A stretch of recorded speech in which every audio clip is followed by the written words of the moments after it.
Welcome to Planning Phase Syndicate. Thank you all so much for joining us tonight. This is episode 78 of our Star Wars Unlimited podcast. Tonight, we're going to be talking a little bit about the Portland qualifier, the sectionals or sectors, whatever they call them. We're going to talk a little bit about the top 8, some of the statistics behind it. We're going to go through a couple of the deck lists and, it's going to see where the meta has shaken out.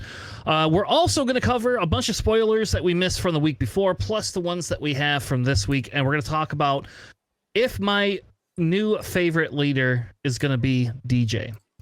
With that being said, please welcome to the show, Alex, no longer a bench warmer. How are you tonight, sir? Still will always be a bench warmer. That doesn't go away.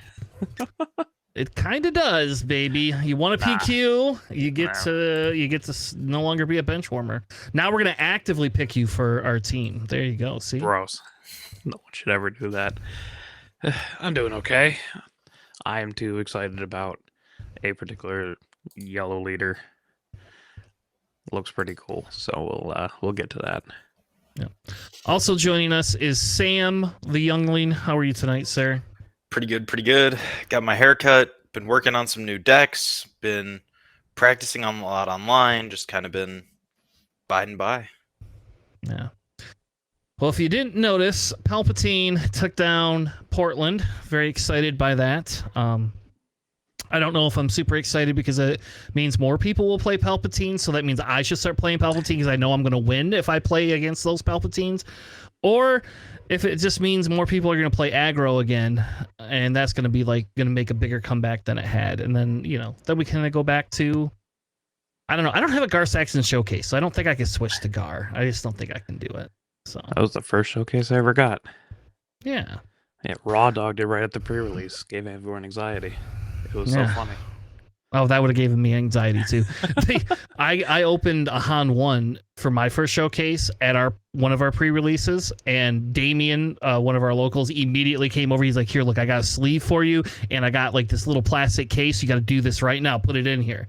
And I refused everyone's sleeves. They're just like, "Just take this," and I'm like, "No, it's more fun if I don't." Nah, I mean, I guess if you're never going to sell it, what does it really matter, right? Shiny cardboard. But I stupidly should have sold my Han 1 when they were like $700 because I would have up again.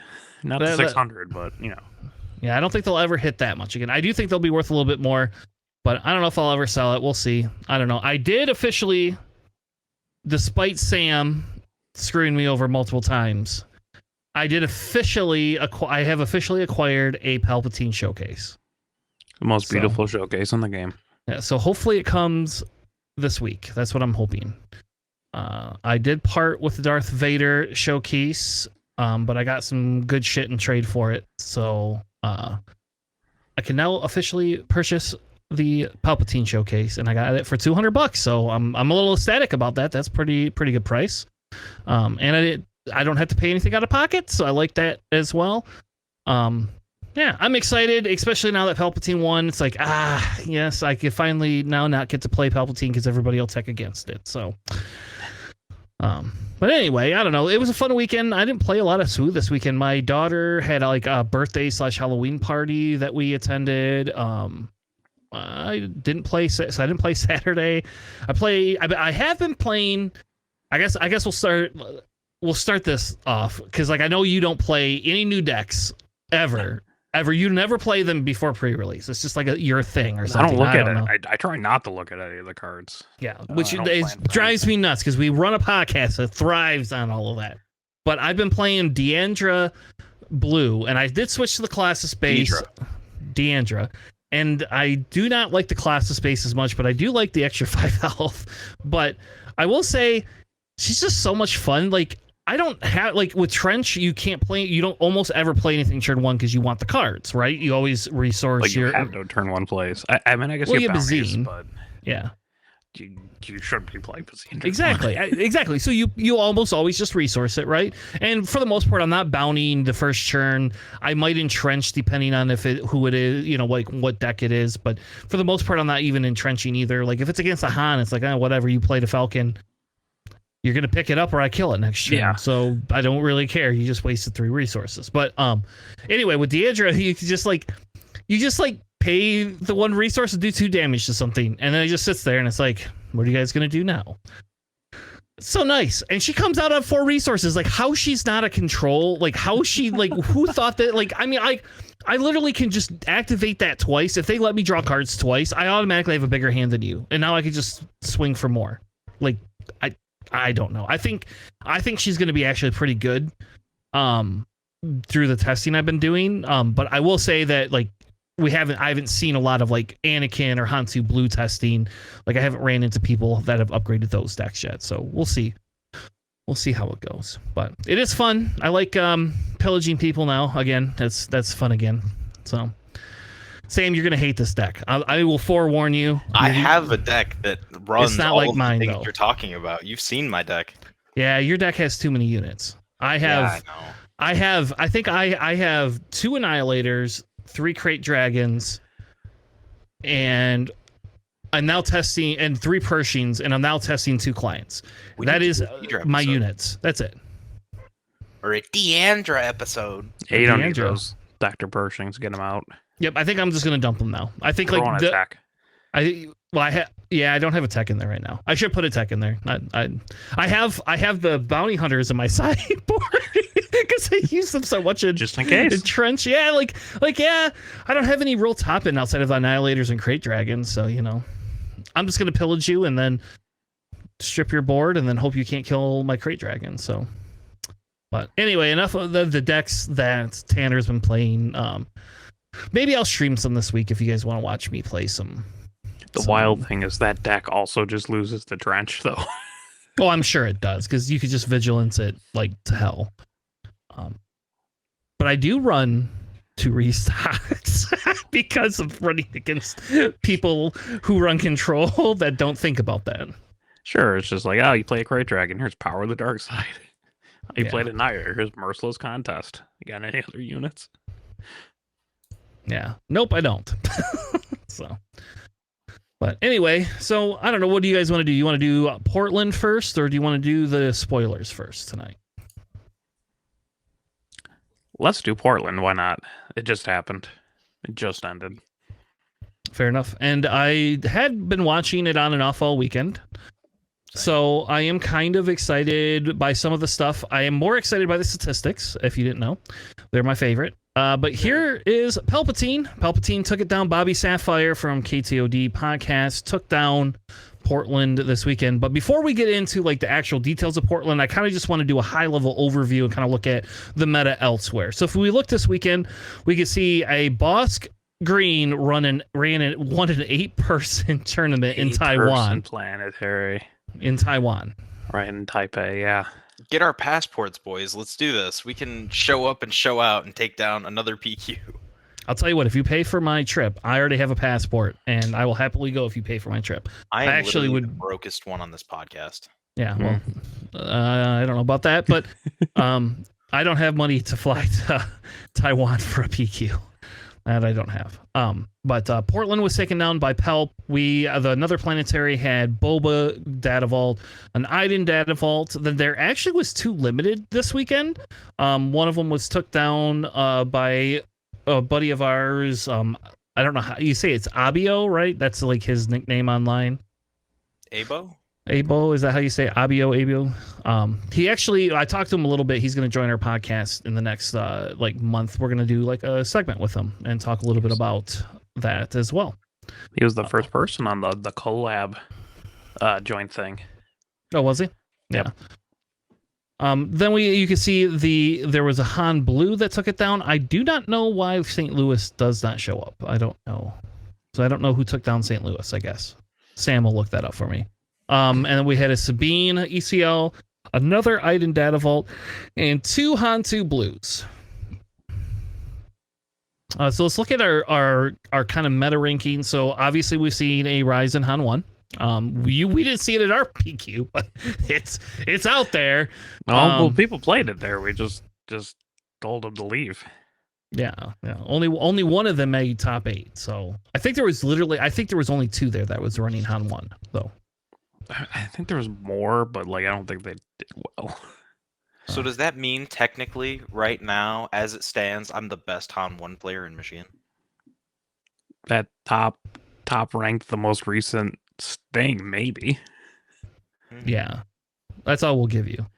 But so as you can see, there Data Vault and the Command 30 base, those are both up there. Kira coming up with 37% conversion rate, which is crazy high to me. And then we see Iden in there. If you kind of go down to the tier 2s, we have the Han Solo Blue, Han Solo 1 Blue, making up only 2% of the meta. So it's not quite as popular as the other two combined. But it is got a 28% conversion rate. Han 2 Blue, that's got to be the Force one with a 24% conversion rate. Palpatine up there with a 29% conversion rate. Look at that. And then we have Sabine. Still, I think Sabine is one of the top, outside of Boba Data Vault, one of the top meta shares with a 23% conversion rate. Yoda fell down from that top slot from the last couple of weeks. Boba Fett still a high meta share, but a very low conversion rate at only 20%. Which is just crazy to me, right? Like, I just can't believe Boba is falling that far, but more people play him, you know. Yeah, true. Then also Cad Bane is also seeing a lower conversion rate, but has like the second highest share. So let's move into Portland. We'll talk a little bit about Portland and some of the statistics here, because I think when we talk about the difference between like PQs and sectors, right? Like PQs typically have more casual players. They do obviously have the sweaty players, but a lot of times you're still going to get that casual player that comes in. When you go down to sectors, typically those are all pretty. The majority of those people are there to be very competitive. There probably is some people that just want to enjoy it and have fun. But for the most part, when you come to those, you're looking to really compete. You've probably grinded a lot of games. So they had 467 people, I think, in attendance. 478 in attendance at this qualifier. So that threw them into that 8 rounds of Swiss that they were going to have. They essentially said basically X and 2 would be able to advance to day 2. So that was kind of nice. Like basically, as long as you didn't have more than 2 losses, you automatically went in. And then they did 3 or 4 more rounds the next day as well, and then a cut to top 8. So here's our top 8. Very diverse. Yeah. We have a Palpatine. Took it down, beat out the Anakin Blue Force base. We had Dylan Sumner, either Summer or Sumner, with the Han 2 Force base, as well as a Cad Bane Target Town, a secondary Han 2 Force. There's Justin from KTOD with a Han 1 30 health green base, a third Han 2 Blue Force base in there, and then the lonely Kira Data Vault deck to make it up in there. So this is kind of the overall of the attendance for this. The graphic is insanely hard to see, and I do not have access to their data, unfortunately, to make it different. But as you can see, Han is the top-rated Boba Data Vault coming in second, with Boba Data Vault coming in third with. No, it is second. It's tied. It's tied with. It's Cad tied Bane. with Cad Bane. Yeah, Han 2 was the most, and then Cad and Red Boba. Yeah. And then one last deck for Han 1. Sorry. Yeah, one last deck for Han 1. So that's kind of nice. I don't know who. Oh, I bet that's Sabine. That's who that is. And then after that is Thrawn. So Thrawn's kind of like becoming a little bit more popular. People are seeing some Thrawn. That's kind of nice to be in there. Vader had 20 Vader decks. So that feels a little low. I agree. For what I would have thought for that meta, but maybe people were worried because of the Hans coming back that it might not be as easy of a matchup, and they didn't want to have to deal with it. Not quite sure. Or all the Vader people swerved to Han. I don't know. So then if we kind of look at day 2, Killing me didn't go one more leader down. I see how it is. I don't know who that is, so you'll have to Gar tell Saxon. me. Okay, Gar Saxon. 17 people with Gar Saxon. And Kira after that, just for you there. Kira, then Yoda, and then Palp. Yep. So, as you can see in the top 64, Han. So Han 1 had 12 and Han 2 had 11. So if you look at the statistics, actually Han 1 was the most represented in the top 64 with the best conversion rate on top of that. So if we didn't know Han 1 was back, we do now. My goat. Yeah. I love it. Yeah. And they all say you're wrong, though, by the way. No data vault for anybody but you. Also, by the way, I did look back at our tournament. There was 2 Han 1s. One of them was in 7th. That was Sam. The other one was in 4th. Oh, yeah. Yep. So, no! You're the worst player, Han 1 player at the PQ in Michigan. No, there was another Han 1 player, too. Mm. Yes, there was. Because he played against Eric. It was Dante. Dante played against Eric. Because Dante was a gentleman that played Boba Green in our PQ the thing before. So, but anyway, so Han 1 overperformed out of their bracket. Cad Bane had 6 out of 37. Gar was 4 out of 20. So 4 out of 17. So Gar actually technically performed better percentage wise than Cad Bane did.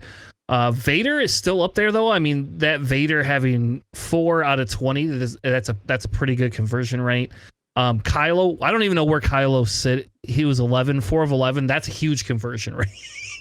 Like 4 Kylos made it in. I don't know if they're all green or blue. I mean, I think that's the other thing is like we also have to like look at, like some of these, like these Hans are double colors. Whereas Cad Bane is almost always Tarkin Town. Like most people are not running the green. Gar is almost always a green base. Vader should always be a yellow base. Gar yellow is a thing.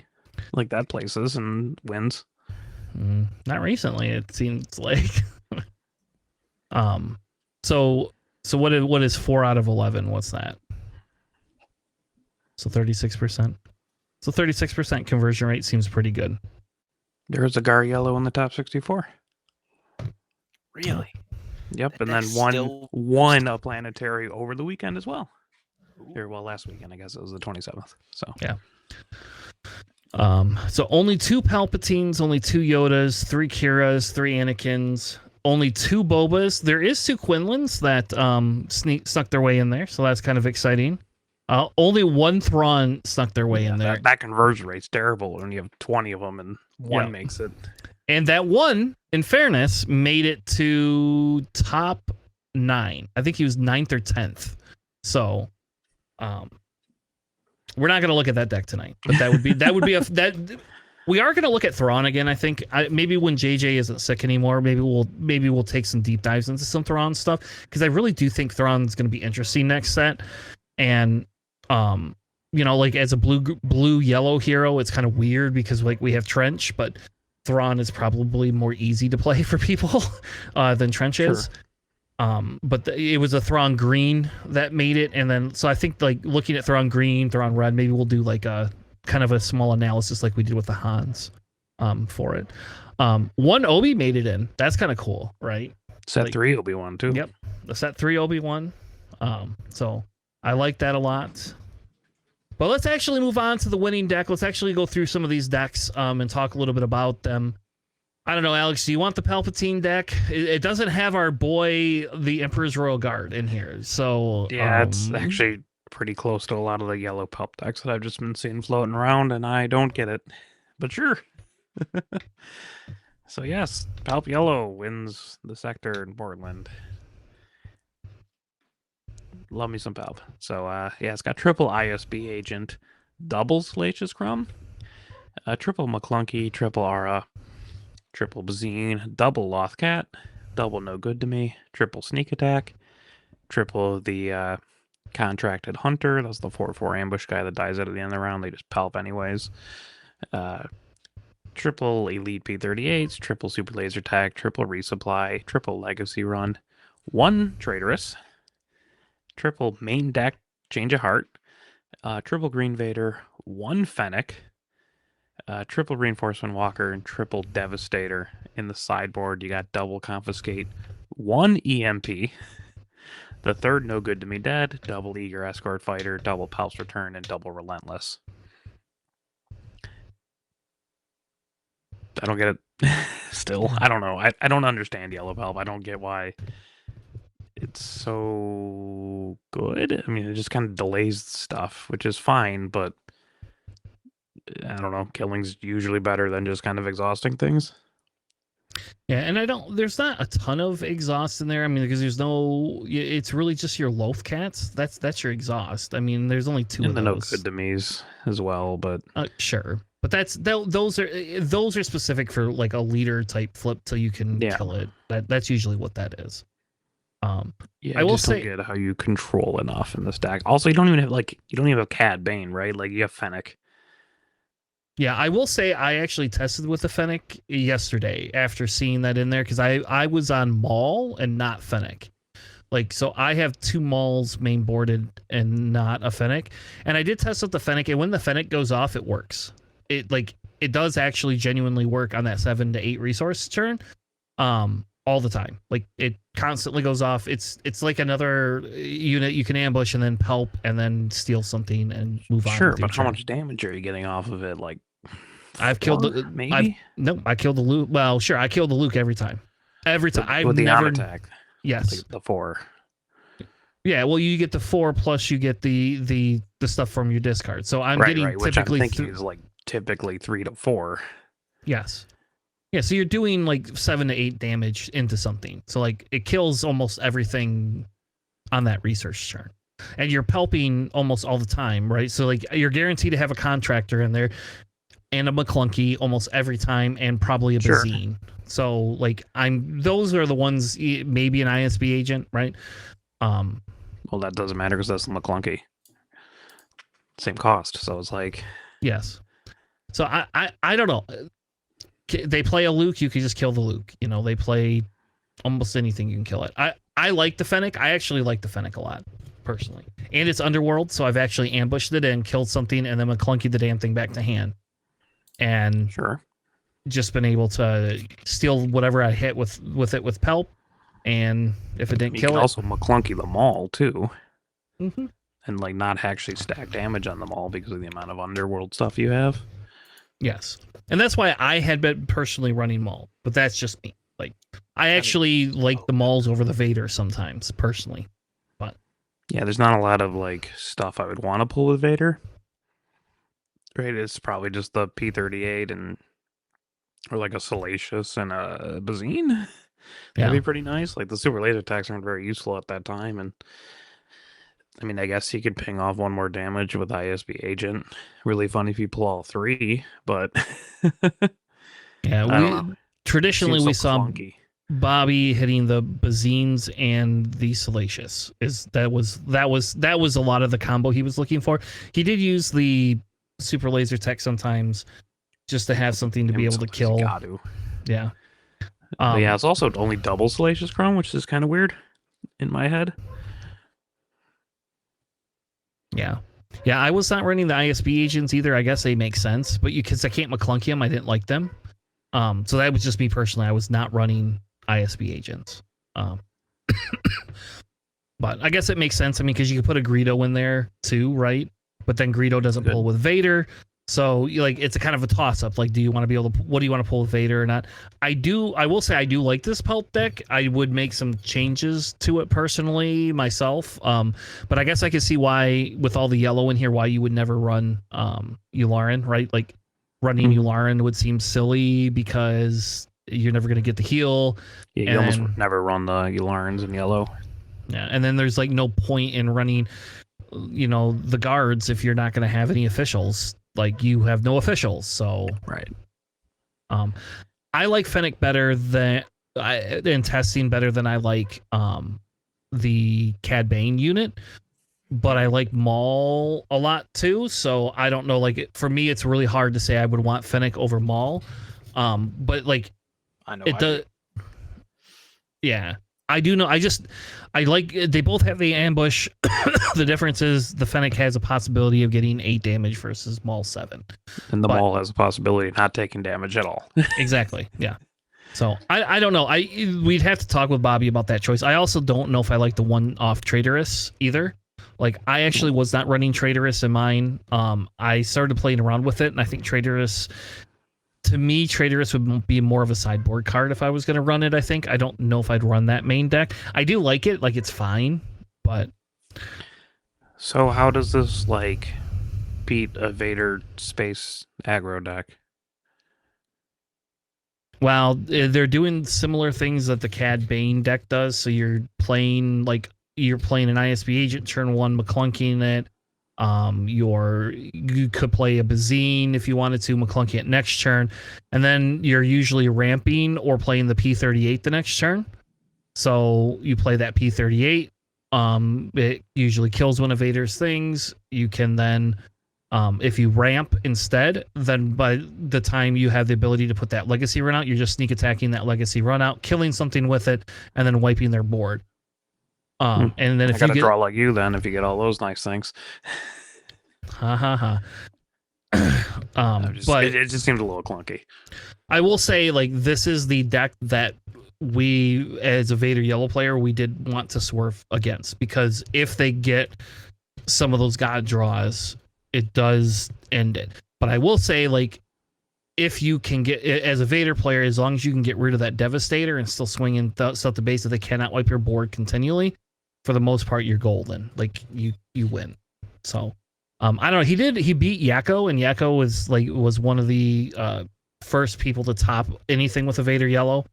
So I did not pull Yakko's deck, so I don't know what he was running in it, but I do know that he pulled a horrible third game hand and just conceded it. So game 2 went so long for them. Yeah, it just seems a little bit like susceptible to that, right? Because like, I mean, cool, the ASB agent can ping for 1 damage, which doesn't kill your first turn plays, generally, right? But you know, McClunky helps. But like Salacious, Lothcath, they're all just ground-based things. Contracted Hunter's not doing anything. I will say that's like the one card in this whole one that you what you do is you side those out immediately for those eager escorts. Yeah, and I'm sure the confiscates and an EMP. Yeah, though I don't know, that EMP must be new for him. He wasn't running EMP in that before last week when he was playing this deck. I would just opt for 3 eager escorts personally, but that's just me. Or like 2 EMPs if you're really concerned about that space kind of thing. Yeah. So I do like it. I will say it's definitely a different style of Palp than this is not your traditional Palpatine that we've been seeing all over the board in terms of like how you would normally play Palpatine, but I do know it does work. I have a high win rate with this too. And I do think it was a good choice, honestly, going into the weekend, just given the fact that there were the amount of Hans we've seen. I guess, I don't know, Sam, you're the resident Han 1 player. Like, have you played against the Palpatine yellow deck a lot? It kind of seems like this can ramp with you and crush you. I don't know, though. It definitely can. It depends on what their top end is. If they're running Fennec, I'm nervous. If they're running 1 or more Traitorous, I'm nervous. If they're running, let's see, Sneak Attack Legacy Run really hurts, but if you know what you're doing, you play around it, because on their 4 resource turn, you want to be on at least past your flip and already have flipped. Change of Heart can really hurt, but it's really not the end of the world for most Han decks. Well, they just kill it with Palpatine, though, right? Yeah, they change a heart and then kill it. But I mean, you're playing so many things that unless you're playing pilots and you double pilot a big Falcon, you're not really putting all of your eggs in one basket. So if you let them get a Devastator out, you lose. If they let you get more than 3 space units out without killing 1, you win. So it's kind of like it can go either way. You know? Also, I sent my buddy a deck that was almost exactly this in late August. Like August 22nd, it looks like. I'm just like, hey, this is probably pretty solid. I did mention that it needs Cad Bane, because this one didn't have Cad Bane, but it's got all the It's got like basically almost exactly the same stuff, except for it had Yeah. Maul instead of Fennec, Vader. Yeah, So, see, this is similar to mine, except for I was not running the ISP agents because I didn't like them, and I was running Maul over Fennec, and I was running those tie daggers in the sideboard for Vader space stuff. So TIE daggers are underrated cards. I like them a lot. yeah, I think that in this deck it would be very good too because it's another space unit. It does you're pinging damage all over the place anyway, right? It could finish something off. It's super good. I don't know. I like Pull it. it I off like Vaders. it. You can pull it off Vader. It's another Vader card. I don't That's know when what. you ambush first with Vader, do the damage, then you do the 10 and pull the dagger to kill him off. Yeah, and I don't know 100% what this, what you would take out of this deck to put daggers in, but Yeah. all right, let's keep moving. Happy to see a Palpatine win. Palpatine beat an Anakin Blue Force. I will say this gentleman beat Bobby. Well, this gentleman beat Bobby in Swiss though, so there was that part of it. Sam, Say it's an easy win, but I can see why Palpatine probably could beat this. Yeah, Sam, why don't you go run through this deck? Yeah, we got Anakin Night Sister Lair running 2 Owens, 3 Force Lightnings, 3 Adigalias, 3 Jedi Starfighters, 1 Sabine Wren unit, 3 Secretive Sages, 3 Adels, 2 Cassians, 1 Disabling Fang Fighter, 2 Ezras, 3 Marin, 2 Open Fires, 2 Power of the Dark Side, 2 Jedi Lightsabers, 3 Churret, 3 Internet Warriors, 3 Kiadi Mundi, 2 Fel, 3 Anakin, 1 Rivals, 3 Luke, and 2 Crates. In the sideboard, we have 2 Concord, 1 Disabling, 2 Chams, 2 Pillages, 1 Bombing Run, 1 Rivals, and the 3rd Crate. This is kind of like your standard Anakin list. I'm seeing a lot more of 2 Crates main, 1 side nowadays. I'm surprised we're not running 3 Fells, and I'm not sure why Power of the Dark Side if you already have Force Lightning. Maybe just to enable it more, but I still am not in love with it. It's okay. I thought there was 3 turrets, or not 3 turrets, 3 Chams in the sideboard, but I guess I was wrong. And if they would have had that, I feel like that matchup would have gone a lot better for them, getting the Chams almost every time against a deck that really likes to ramp. With Han 1 and all these different green decks in the meta right now, that seems like what a good meta call would be. But yeah, I mean, overall, it's just the solid standard Anakin list, and that's a really good meta call for what we're going against right now. Yeah, I don't understand the one-off bombing run either in the side. Like, either run 2 or don't run it. Right. This seems logical to me. Does this deck Also, traditionally beat Bulba Green? Yes. Okay. So yeah. I mean, you got a lot of high health stuff. The Marin, is that just because you can swing up to 6? Yes. Yeah. For 3. Yeah. Marin has discard your villainy stuff for Anakin. Yeah. Those are my assumptions. But at the same token, I don't know why I would run 2 Power of the Dark Side to discard them, and I would never discard a Force Lightning in that deck. So, but that's just me. Right. Well, I would discard the Power of the Dark Side because I'm not playing it for 5, but I wouldn't run it in my deck originally. I don't get it. I'm not going to go off on a side tangent as much as I really want to. I don't understand Power of the Dark Sides in Blue Hero, and I don't understand it when you already have triple Force Lightning. Yeah. I will say the Marins have been kind of the newer tech we hadn't seen that kind of came out of the worlds. People started putting the Marins in these Force decks a little bit more. It's that extra Force unit plus, yes, with Anakin, it's so good because you can just hit for 6 on 4 resources. Like you kill pretty much anything. So yeah, I don't know. Guess discarding the villainy card for your Anakin, I don't know. Maybe it's just maybe I don't care if my units die because I play enough control and I'm just oh, they got the -6 off with Anakin. I guess there goes my Vader. Anyways, I blew it up and I'm going to win now. I don't know. I don't know. Maybe that's just me. Yeah, I'm not sold on the Power of the Dark Side in most blue hero decks. But I mean, I will say in Ray, I think we talked about it a little bit before the show, but I did play it in Ray Dadavault, but that's Ray Dadavault, right? Like that's It has no it has removal. It's just a little bit spaced out because you can't. It's not like you can run shatter points. You can in this deck, but no one runs Shatterpoint, so I don't get it. Yeah, and this deck Shatterpoint would just be a million times better. So I can choose the unit. I don't even have to spend the force if there's a particular scenario that I need. But also your Anakin, so like you can trade up pretty well. I don't know.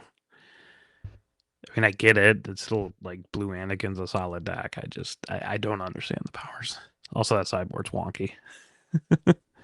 Yeah. All right, well, let's move on to the Han 2 Blue Force. This was the third place. This is Dylan's deck. This also has powers, Alex, just for you. I know.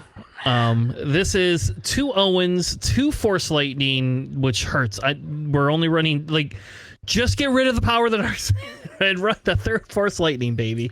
I assure you, Force Lightning is significantly better than Power of the Dark Side. Yeah. 2 Hotshot Blasters, which, again, I'm also a little confused on why that would be in this deck. Like, now you're paying, what? 5 resources for it, unless you just stick it on one. Right. Which I did see him play it on a unit to Dirtle, but I don't know. Like, I still don't... I don't think that's a good value card, personally, myself, in this Those deck. could be open fires or something. Yeah. Or Marins. There you play Marins, for Christ's sake. It's still cheaper. You have 3 Yaddles, 3 Secret of Sage, 3 Entrenched, 2 Cassians, 2 Ezras, 3 Grogus, 3 Ogdo Bogdos, 2 Power of the Dark Sides, 3 Turrets, 3 of the Itinerant Warrior, 3 Kiana Mudis, 3 of the Fell the Dragon. I can't talk today. How to Fell Your Dragon. Yep, How to Fell Your Dragon. Ooh, that would be a good card. 3 Poe Damerons, the red unit. 3 Anakin Skywalkers, the blue non-hero, non-villain unit. 3 Luke Skywalkers, the blue unit. Like I say, I keep specified saying, all these, but not like Kiani Moody, who is because nobody runs blue key. That's why. For a bit, it's just still a good card. I always forget about it. And then 2 Crate Dragons. In the side, they have 2 Confiscates, the 3rd Owen, 2 Grenade Strikes, 3 of the Chams, 1 Chewbacca, and the 3rd Crate Dragon. And I'm not sold on the running 1 less Crate Dragon. I'm just going to state it here. I just think that's your end game. I would not ever do that. Even if you got a resource at the beginning of the turn, even if you have to run 51 cards, I would run a 3rd Crate Dragon main board. Just cut a hot shot for a Crate Dragon, easy. You could do that, yeah. Yeah, because I think the big changes I would make is, I would dump the hot shots. I would have a 3rd Force Lightning main board, and then the 3rd Crate Dragon main board. I would not run Power of the Dark Sides, but that's just me. I would actually put Confiscates main board or Open Fires, man. Or Open Fires or Shatter Points. Any of those 3. The Confiscate might be a good call depending on how much space aggro you're going to see, right? But if you don't worry about space aggro, then maybe you don't need the Confiscate. You have triple Entrenched, so that helps shore that up. Yeah. But yeah, you could run Open Fires or you could literally run Shatter Points. Either one of those are a very good substitute for power right there. Do you appreciate their entire lack of space units in the deck? Yeah, it's Entrenched. It's Entrenched as their space unit. Entrenched can only stop up to 3 things. I know. You draw them all. Is this deck really that fast to out aggro space aggro? It doesn't seem like it to me. I have traditionally seen this deck have more removal, but I mean, you could play a Poe on turn 4, right? So your opening is Ogdo Bogdo, which next turn you're swinging for 5, or Grogu. Grogu is what a lot of people will use. Would help, but even then, that only goes so far.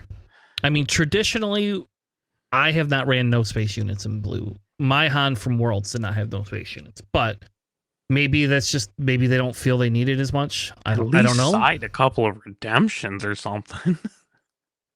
Yeah, I mean by that point you don't need the redemptions because you just play the Crate Dragons, you win. You don't need redemptions in this deck. Nah, you can heal 8 and block something. Yeah, but if space aggro's gonna win, it better win before 8 resources for Sure. you, or 7.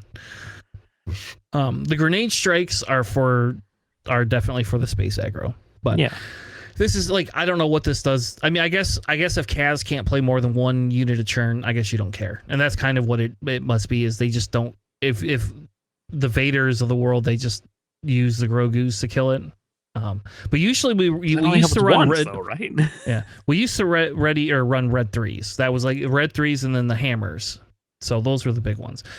I don't know. I red 5s over red 3s. Yes, that's what I said. That's what I meant. Yes, because the 2 damage. Because then you can use Grogu red and then the damage. yes, yep, and you would use the red 5 and the Grogu's to just kind of like keep space in check to some extent, because they can't interact with your Grogu really unless they know good it's me dead, and then they're not playing extra units.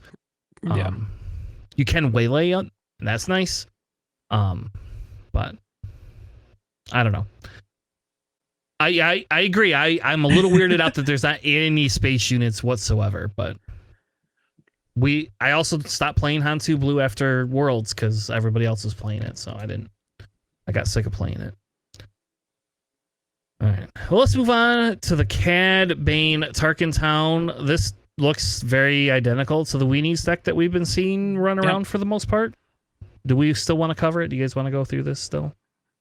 I could just like run through it real quick, I guess, for people who haven't heard the Cad Weenie deck yet. Yeah. I mean, I will say his sideboard choices are different. Like outside of, like, his sideboard choices are definitely different than what we've been seeing. But yeah, go ahead and run through it real quick. That's fine. Sure. Yeah, Cad Tarkin Town. Triple criminal muscle. That's the thing where you can return a non-unique upgrade to the owner's hand. That's kind of the main appeal. Then it costs 1. Triple of the Death Star Stormtrooper, triple Greedo, triple Guavian Antagonizer, triple Reckless Gunslinger. That's the smuggled pinger base for 1. Triple McClunky, triple Hotshot, double Aura, double No Good.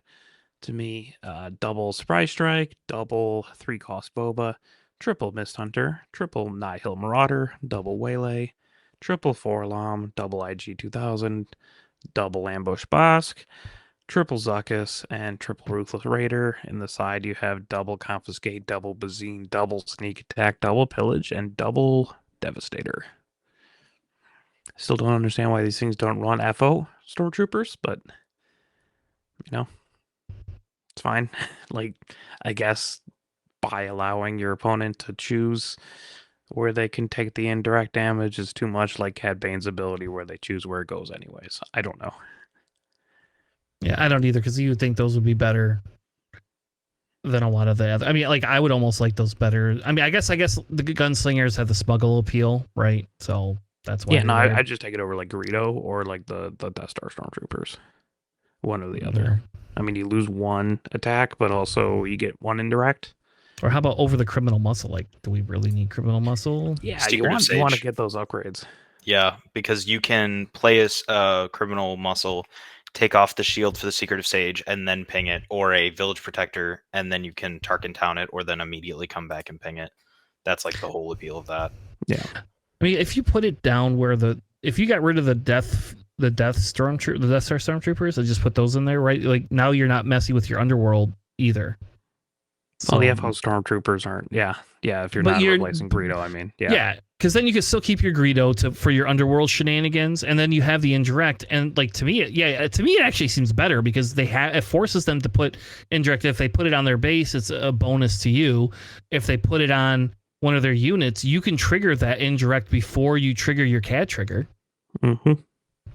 So, I mean, I guess maybe you are always guaranteed the extra 1 damage from like a Death Star Stormtrooper over an FO Trooper.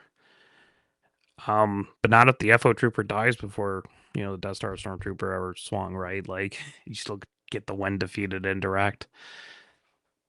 I don't know. I really like the FO Troopers. I think putting indirect damage on things is really good, especially when you are main decking double IG 2000. exactly. And triple Ruthless Raider. Yeah. Look, we had things to talk about this deck. Yeah, I will say the pillages too in the sideboard are weird. Like, I don't know in this deck why you would pay for a pillage. Han, that can generally be a weak matchup, and if you pillage a Han at the right time, you win. So that just totally I swings your game just don't against. play as many cards as Han player. Yeah, you kind of end up just not playing either on resource, like your first resource 3 or your other resource, like 4, and you try and just conserve the cards in your hand or smuggle a tech or do some crazy bizarre plays that you wouldn't do to conserve those cards, but you're making that player do that in spite of that. Yeah, it's constrictive. I get it. I don't know if I'd I say it's wouldn't worth spend the it. 4 resources on that. Like I'd play a bazillion other things. But I understand like how it could be good for certain matchups. I don't know. Would I rather play like a Forlom or an IG 2000 against a Han player, or would I rather play Pillage? I don't know. All right, so let's move on. The next one is the 5th place. This is Troy Yamaguchi's. I think this deck is It's the exact identical. same. Yep, it is the So- exact same as the 3rd places. All right, so congratulations, Troy. We're not going to cover this deck though. His name's very familiar though. He did like I think won a Gen Con thing or like the first Gen Con thing. Maybe Or he was something like that. No, he was the guy on Blue Vader 1 Blue. He was I believe he was the original creator of Vader 1 Blue or whatever when that first came out. Yeah, I recognize the name. I love Vader. Vader 1. Same.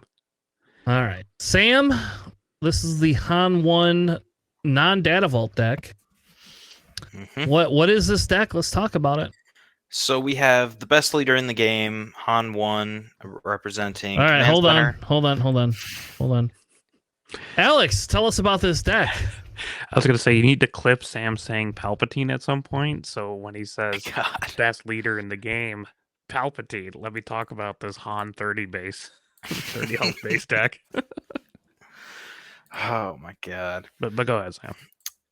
We got 3 Hotshot Blasters, 3 L3s, the yellow one, 2 R2D2s, the yellow one, 2 Bamboozles, 2 Surprise Strikes, 3 Blue Leaders, 1 of the piloting Millennium Falcons, 3 of the Fast Falcons, 3 of the Green Obi-Wans, 3 Stolen AT Haulers, 3 Techs, 3 Resupply, 2 Waylay, 2 Kira, 3 Chewie Pilots, 2 Han Pilots, 1 of the 6-cost Millennium Falcon, 2 Enfys Nest, 2 Big Hans, 2 Kelleran, and 3 U-Wing Reinforcement.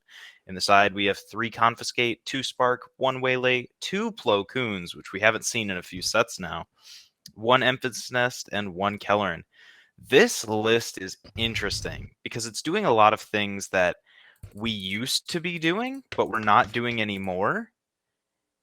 And I really like it because if that Plo Koon sees more play for the mirror, that's a really good thing. I don't know if I love the R2D2. I'm not sold on it like everybody else is. Yes, it's supposed to be if you brick your turn 1 play, then you cycle for more cards, hopefully get your resupply. But I don't love it. Only one of the piloting Falcon when you're running 5 pilots seems interesting, and I get the point of the 1 6-cost Falcon, but it's over. I don't like it for its cost anymore because of what we have now. But it seems like it's trying to be Casino Han, and it's not Casino Han when you're running 6 of the 7 costs, and then you're trying to grab some of the other stuff if you're playing U-Wing. It feels a little all over the place, but hey, I don't know. I didn't top 6 Portland with this list. I'm a Data Vault player. My mind's in the Data Vault world, not the 30 health world, and that's been my biggest fault as a Han 1 player. So I can't speak on that. I have a question for like Han Green stuff. How come they're not running reinforcement walkers anymore? We don't want to pay that cost at that late in the game for that, because while that's great, if we're paying a cost, we're playing a home 1 or we're losing. Like, we can heal the 3 at the 1 impact, but we don't have timelies. We don't have things to make that get the 6, like the good win plate and then the on attack. I mean, that's a rarity to begin with, but Yeah. it also draws you cards if you don't need to heal. Sure. But at that point, we don't need cards. We need a tech on board, or we need a pump, or we need something that's just going to close out the game by either 8 resources, especially for the 30 health lists. The Data Vault is meant to go longer and play the later game, but these ones nowadays are not. Yeah, I think, Alex, they've traditionally they're moving farther away from that mid range and going to like a tempo / aggro style deck. That's how that's how this deck feels. To be honest with you, Sure. It just seems odd to me. I agree. I like the walkers, but I mean, I don't know, because if you put a walker down, that's 6 damage. That somebody's got to deal with that, and if they can't deal with that's it, 9 health that can yeah, draw me cards as high, which is scary or heal. and I think you can put a pilot on it too, can't you? Oh Isn't man, that fun? I think it's Chewbacca. Like then Hey, you can't do anything to it. I know someone who don't had a die as Chewbacca soon on as a you play it. reinforcement walker, and that lived through a super laser blast Ooh. from a Yoda. That's the even more fun thing, is an off aspect super laser blast. And he's like, whatever, I'm Chewbacca on a reinforcement walker. I'm a 9/12 that can't be killed, that heals 3 or draws me a card. That does. That was seem Ray kinda Data dumb. Vault though, so All right. Let's move on. Our 7th place was Alex. It's a Hantu Blue Force again. The sideboard has 2 Tranquilities and 2 Rivals Fall. That was kind of the biggest difference. And this one then doesn't run Force Lightning. no, it doesn't run Force Lightning, but it runs Open Fires. So I'm a little confused again about that. Still, just take both. Yep. I think I would take the Force Lightnings over the Open Fire. I would definitely take it over Power of the Dark Side. So maybe that's the issue there. It's Yeah. got 2 Marin and 2 Open Fire. Yeah. And This 2 one, Mace. yep, this one's also got that mace, and it has the 3 Crate Dragons main board. So, And look what happens when you run 2. You just do better. I guess. don't say those things, Alex. Don't say those things. So yeah, so we're not going to cover this deck either. Again, the Tranquility. I think the Tranquility is an interesting discussion of. Don't tell people you can loop them You for just did. constant space pressure. So like, I do kind of wonder like if that's like better tech than some of that other stuff. But I mean, he didn't do as well. But this guy did also win a PQ the weekend before. So why he was flying to Portland is beyond me. He could have. He didn't need to fly to Portland. He already won his PQ. But yeah, Different from the guy that won a PQ and then immediately went to another one and got top 2. Those were like a month apart. yeah, they're like that was a month apart. Come on, man. I do like this version a little bit better outside of the Force Lightning. I think I would include the Force Lightnings, like you said, over the Straight powers. change the Power of the Dark Yeah. Side to Force Lightning, and I prefer it. Yeah, and other than that, I actually probably would run this list. Like, this list looks and feels probably pretty good. Like, I love the maces. That was what I traditionally was running in mine. I just think mace is really good. But this is It like, also has no space units. yeah. Well, we had red 5s in mine, but whatever. We'll move on. We're not going to have that discussion again. The last one we have is a Kira Data Vault. This deck hurts me. Yeah, I was about to say that is 5 rows tall, baby. This is a JJ Data Vault deck. That's what this. Where's JJ tonight? We need JJ to read this deck. Tell him to not get sick. Yeah. All right. So this is Kira Data Vault. She is running 1 restock, 3 Pershings, 3 Infernal 4s, 3 of the warrior that draws you cards when defeated. Night Sister Warrior. Yeah, I'm just gonna call it the draw card warrior. 3 Pike Sentinel, 2 of the Death Troopers. which we haven't seen those in quite a while. 2 Phase 3 Troopers, which is funny because she was on. I think this deck was on stream, and somebody's like, "Well, they've already gone through 2 Phase Troopers." And then when they released the deck, I was like, "Yeah, that guy didn't have any more Phase Troopers. He was out of luck."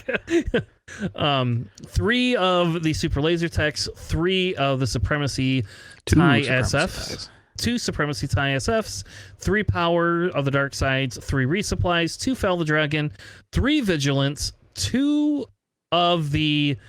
That's Callus. Yeah, Agent Callus. For the mirror. Yep, 3. But you probably saw very few.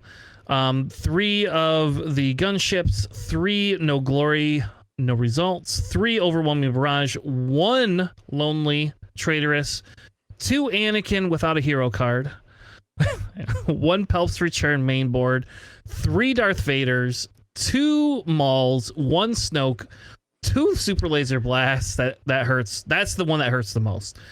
2 Avengers, 1 Ruthless, and 1 Devastator. My side. One Relentless. What did I say? Ruthless.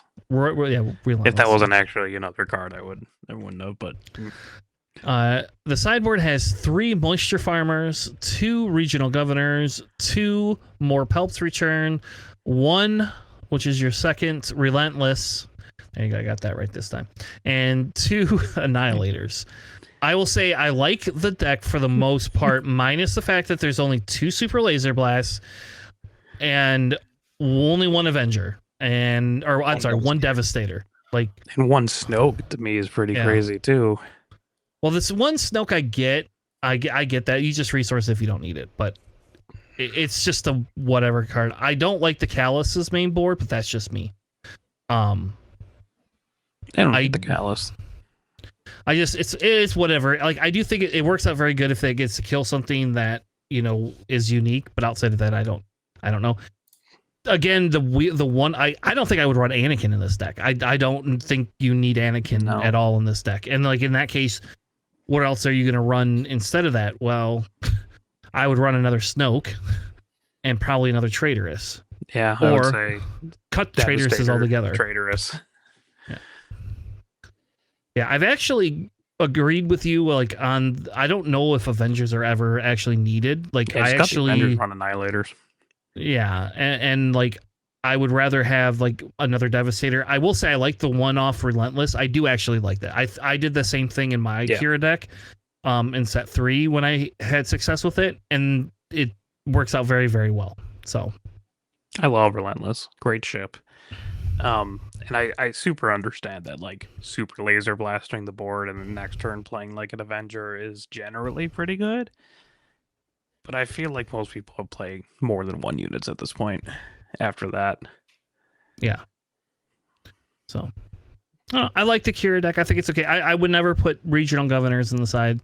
I don't know. I don't like that card. We tried to make it work at locals. I like Regional Governors. It's really good against Han. You name Resupply or Millennium Falcon at the start and make me brick, and I just... Okay. Especially because it hits multiple Millennium Falcons. I guess. I don't know. Yeah, I don't hate it. The triple Moisture Farmer is kind of wild to me. I understand why it's there, but that's kind of wild. For like Just run Owens. They help you cycle the deck. Yeah, and they can actually pull your force units. Not that you have many of them, but you have like 9. So yeah. Oh, and I guess you have Anakin, so you got 11. Yeah, there's quite a few force units in this deck. 1 main deck Palp return, you know. I guess that's why they don't need a second copy of a Devastator or Relentless or Snoke. Yeah, this feels like they were just expecting about, I don't know, 50 out of the top 64 to be Han 1 green. So they kind of just played like everything they played was going to be Han 1 green. And I don't know if that's the matchups they got, because that's how it feels like they got to top 8 playing this, with how their top end is so sporadic, but would only work against a list like that.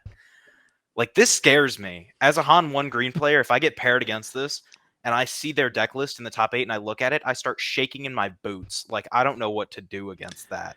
To me, it looks like they started off like building a solid typical Kira deck, realized that they put way too many cards in there, and then also forgot about control, so they just started cutting everything in the top end. They were like digging through cards in their box, and they went, I think this is good. Well, let's see here. He played an Anakin, a Han Blue, a Sabine, a Callus, a Cal, sorry. Oh, I was like, Callus?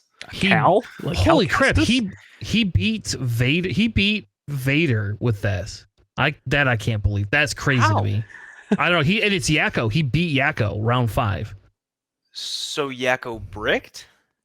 2-0, baby. So I don't know. Like, I don't know. That's actually a really good question. I feel like messaging this guy would be like, hey, how'd you beat Vader? Like, this is traditionally Vader Vader space does not care about this deck. Yeah. Is it every time they flipped Kira, they had overwhelming barrage and your opponent didn't really have much? Supremacy tie, I guess, to start every time, and they didn't get their saboteur droid. I mean, like the Supremacy tie is okay, right? Because the 3/3, but you can also like shield it. Crash into it. But also they have TIE fighters. And Relay and capture ship and the Geonosian, which I'm just happily throw it back into your hand. I mean, you can side in the regional governors and tell them no, they can't play Phantoms. Yeah, he tied a Kylo data vault, which I guess that makes sense. So they obviously drew. They went to time. He lost to Crispy with a Han 2 data vault. He beat another Vader.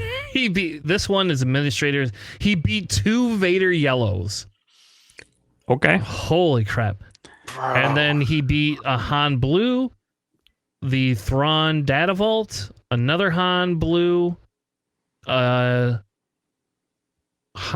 Navarro City. No, that must be a Han yellow. No, Navarro City is yellow. So that's Han 1. No, Navarro City's green. Okay, so the Han 1 green. And then that makes sense. And then he lost to Dylan. Get the super laser blast on the Vader flip turn. I don't know. The 2 super laser blasts on the 1 Snoke. Because I mean, like Snoke super hoses like Vader. Vader, yeah. I mean, I guess if you manage to double ramp while also controlling their whole board. I don't know. I'm gonna message this guy now and find out how he beat the Vaders. Like maybe there's a deck tech video that needs to come out of this. Like, this is how Kira can beat Vader. The new Vader killer, the one that's really bad into it. Yeah, the one matchup you did not think you were gonna lose to today. You played against a Kira data vault to enter at the PQ with your Vader deck. Yeah, and I didn't have. I'm pretty sure those games were over in like 25 minutes. Yeah, to Josh, but it was over pretty quickly. The second game he put up a little bit more of a fight, but yeah, the second game, but also that Tanner made a mistake. I should have Bazined when he flipped Kira on 5 resources, and I had Bazine in the row, and I got selfish and just didn't think about it, and I should just Bazine and took the OB, and then like I would have won faster. That was the second game he did.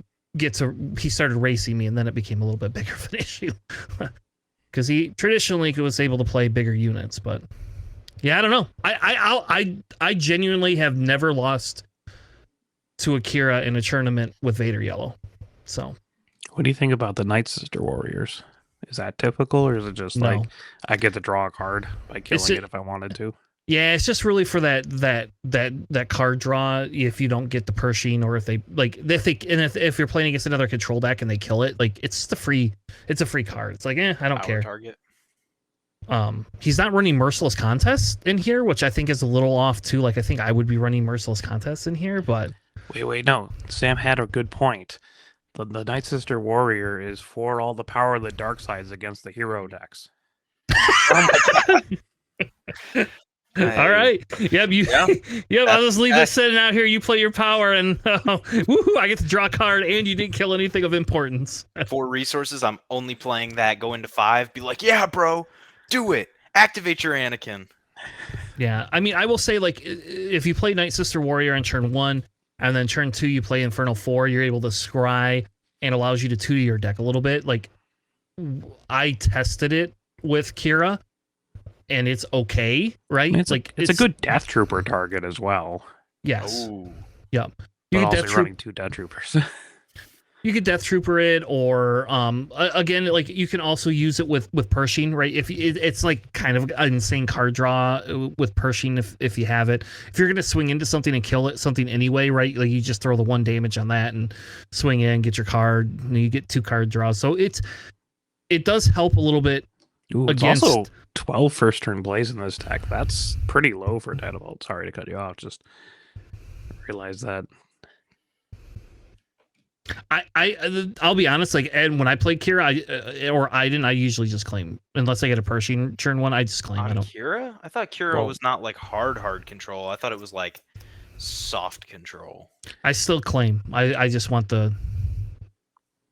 I'll play Pershing if I have a Pershing, or I guess if you're playing space, I'll play an Infernal 4. But usually, if I have to play against a space deck, I just lose, so I don't Like I've given up now most of the time by that point anyway. So should we all just switch to Kira now? Should we just trade in all of our showcases for a Kira showcase and just totally dive over to Kira? no. Oh. No. Well, okay. All right. So we go back to set 3. I did beat Kira, or did beat Vader Yellows with my Kira in set 3 at that PQ. Well, seeing as Vader was set 3 or set 4? I'm not sure how Set that's 4. possible. Whatever, Okay. set 4. It's whatever one was at your store that I lost to those 2 stupid Boba decks. Yeah, Boba Data Vault. Yeah, I should have freaking ran that tournament. It was a little bit of an unknown quantity. What did you win a PQ with, Tanner? Boba Data Vault. That was set 5. And everybody tells me I'm incorrect, that it can't win, it can't do anything outside of PQ, so... That's what the results say. Yeah, that was not my experience. I mean, I guess I only went to a PQ with it. I don't think I would take that to a sector, honestly. But I don't know. It is a really fun deck to play. But anyway, that was our meta-analysis for today. We're going to move on to spoilers, if you guys are ready. All right, so welcome to our Galactic news and spoilers. This week, we're going to be talking about some of the stuff we missed from the week before, as well as some of the new leaders. So there's a couple of new leaders that came out this week, 3 to be exact. I believe Alex and I are tied now for leader disappointing predictability, because so you have 7 points, JJ has 3, I have 7 points, and Sam has 4 points. Womp womp. Yeah, and my guess is Sam, you have possibly one more that you're gonna get, and then that's about it. So yeah. Unless we do get a Grievous, which could happen. I don't think. Grievous doesn't seem like a bad idea. There's one card here that gives me hope for like super wild card pick, but we'll see. Yeah. So none of us had Bail Organa, which is weird, right? Like I would have thought we short I list. did. I had Bail. Oh, all right. Sam has 5 points. Yay! No, Jimmy Smith. No. Oh shit! Sam's tied with all of us now. Yay! I guess I spelt Bail wrong. All right. So yeah, you How? had Bail. He's already a card in the game. I don't, because I probably wasn't paying attention when Sam was talking. He's a popular character, It's all good. I don't even know his name. I just know him as Jimmy Smith. Oh, all right. Well, I missed that. Damn, good job, Sam. Sam is now because now you have 3, 6, and Lutheran. So yeah, you are tied. You are tied. Mara Jade about to win me the whole thing, baby. Oh. So yeah, so what you need is out of all of these, I think Ezra is your most plausible, or Dooku. That'd be my guess. Those are the 2 probably most plausible. Grievous ain't too bad either. I don't think we're gonna get a Grievous. Grievous is a Ezra, possibility. I think we have a strong chance that it is Ezra. I'm still shocked we haven't gotten another Hera. Yeah. What's up with that? Yeah. I don't know. Maybe they can't figure out how to make hair anymore. But yeah, so okay, well never mind. So, Boss Nass FFG, come on. but you're not getting Boss Nass. No, I don't want a Boss Nass leader. He's a leader of like a very big parliament thing, right? I don't know. He's a king or something. All right, well let's move on to the spoilers for this week. We have Lama Su is the first one. Essentially, he is kind of the counterpart to Nala Se. Do all of them have 4-letter first names and 2-letter last names? Is that just a thing? I think so, yeah. Because that would bother me so much. I think it is. I don't know. I'd have to look it up. I don't know when he those are the only 2 Calamoyans that I know. So Kaminoans? Calamoyans, whatever. Kaminoans? They said the name of the planet in the movie. It's only called Camino, and we've said it on the podcast multiple times. Camonians, there you go. No. All right. We modified their genetics. So this is a blue villain leader. Their action is play an upgrade from your hand on a friendly non-vehicle unit, and it costs 1 less. If you do, deal 1 damage to that unit. They come out on 6 resources. They are a 3/7. When this unit completes an attack and survives, I like how they added that now. Well, they always had it, just not on the hyperspace leaders because they remove all the parentheses. You may play an upgrade from your discard pile on a friendly non-vehicle unit, and it costs 1 less. So, I will say I do not like their normal action. I don't care about that. But their leader action seems pretty cool, but you have to be able to live to be able to play it. I mean, you have 7 health. You do get 7 health, and you do have the ability to like play it on yourself because you're friendly to yourself. So, like, I'm not gonna like. I actually like that ability quite a bit. I actually just wish that was the whole ability for the card. Like, I actually wish that was just the whole thing. But I don't think this is a particularly amazing leader. Personally, I'm not seeing a lot. There's a lot of it. grit units in blue in villainy. Oh, come on. That does not justify the leader by putting a damage on it. I think I'm the one guy that we know that is the most down on this leader. I see 2 uses that could actually be really cool, and both of them are Twin Sons, with Gar Saxon or with Kylo 5. And So everything double else, blue Twin Sons. yes, and I've done it before and made it work, trying to do something cinematic, and it was kind of cool. However, this one I am very down on. I don't like it. I feel like what upgrade, other than Craving Power and maybe Electro Staff, are we dying to play to cost 1 less? In like any 1 cost upgrade? Yeah, there's quite a few. Then there's some plot stuff that's kind of cool that goes with it.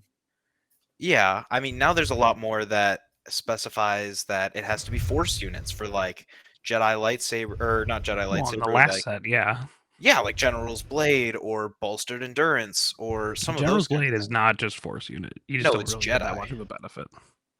Well, Yeah. it doesn't have to be to a Jedi. True. And see, that would be a great card to put on there is General's Blade, get the +3/+2 by that logic. But I personally, as soon as this leader comes out, am going to just put 1 more Confiscate main board and then be perfectly fine. Like, yeah, I'm not worried about this at all. You don't want like a free infiltrator skill if you're playing red or something. Nope, because if you're playing blue-red upgrades, I'm really not worried about you at all, unless you're Kylo. Because you're getting +1 in Saboteur. Like, cool. Sure.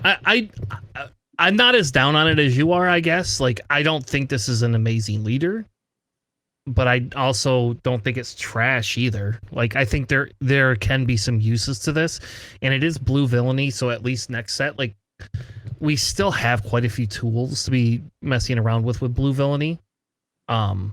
Like, I guess I would have to go through all of the upgrades to see, like, what can I do to my Sentinels? Can this be a replacement for Kira? Because, you know, like, yeah, like, traditionally, Kira, for 1 cost, does 2 damage and shields something, right? Well, now I can play my Sentinels for 1 cost, and by the way, I have Purgle Sentinels now in space, so I don't even have to play vehicles if I don't want to, and I can always add some sort of an upgrade to it. So I'm not, like... I don't think this is as good as Kira. Don't get me wrong, but I also do like the pull from your graveyard mechanic once she flips. So yeah, if it didn't specify the non-vehicle, like if it let you play pilots, I would be the biggest enthusiast of this leader you can imagine. Getting access to all those cool pilots from last set in Villainy, oh my god, I'd be all over that. But because it says non-vehicle, So, I don't know. Alex, anything else before we move on to the next one? I'm probably more high on it than you are, Tanner, but I don't think they revealed too many upgrades this set, so that will certainly help if they release more this set. There's also the double blue villainy upgrade they did for 1, which would be free, which just removes all your stuff except for grit.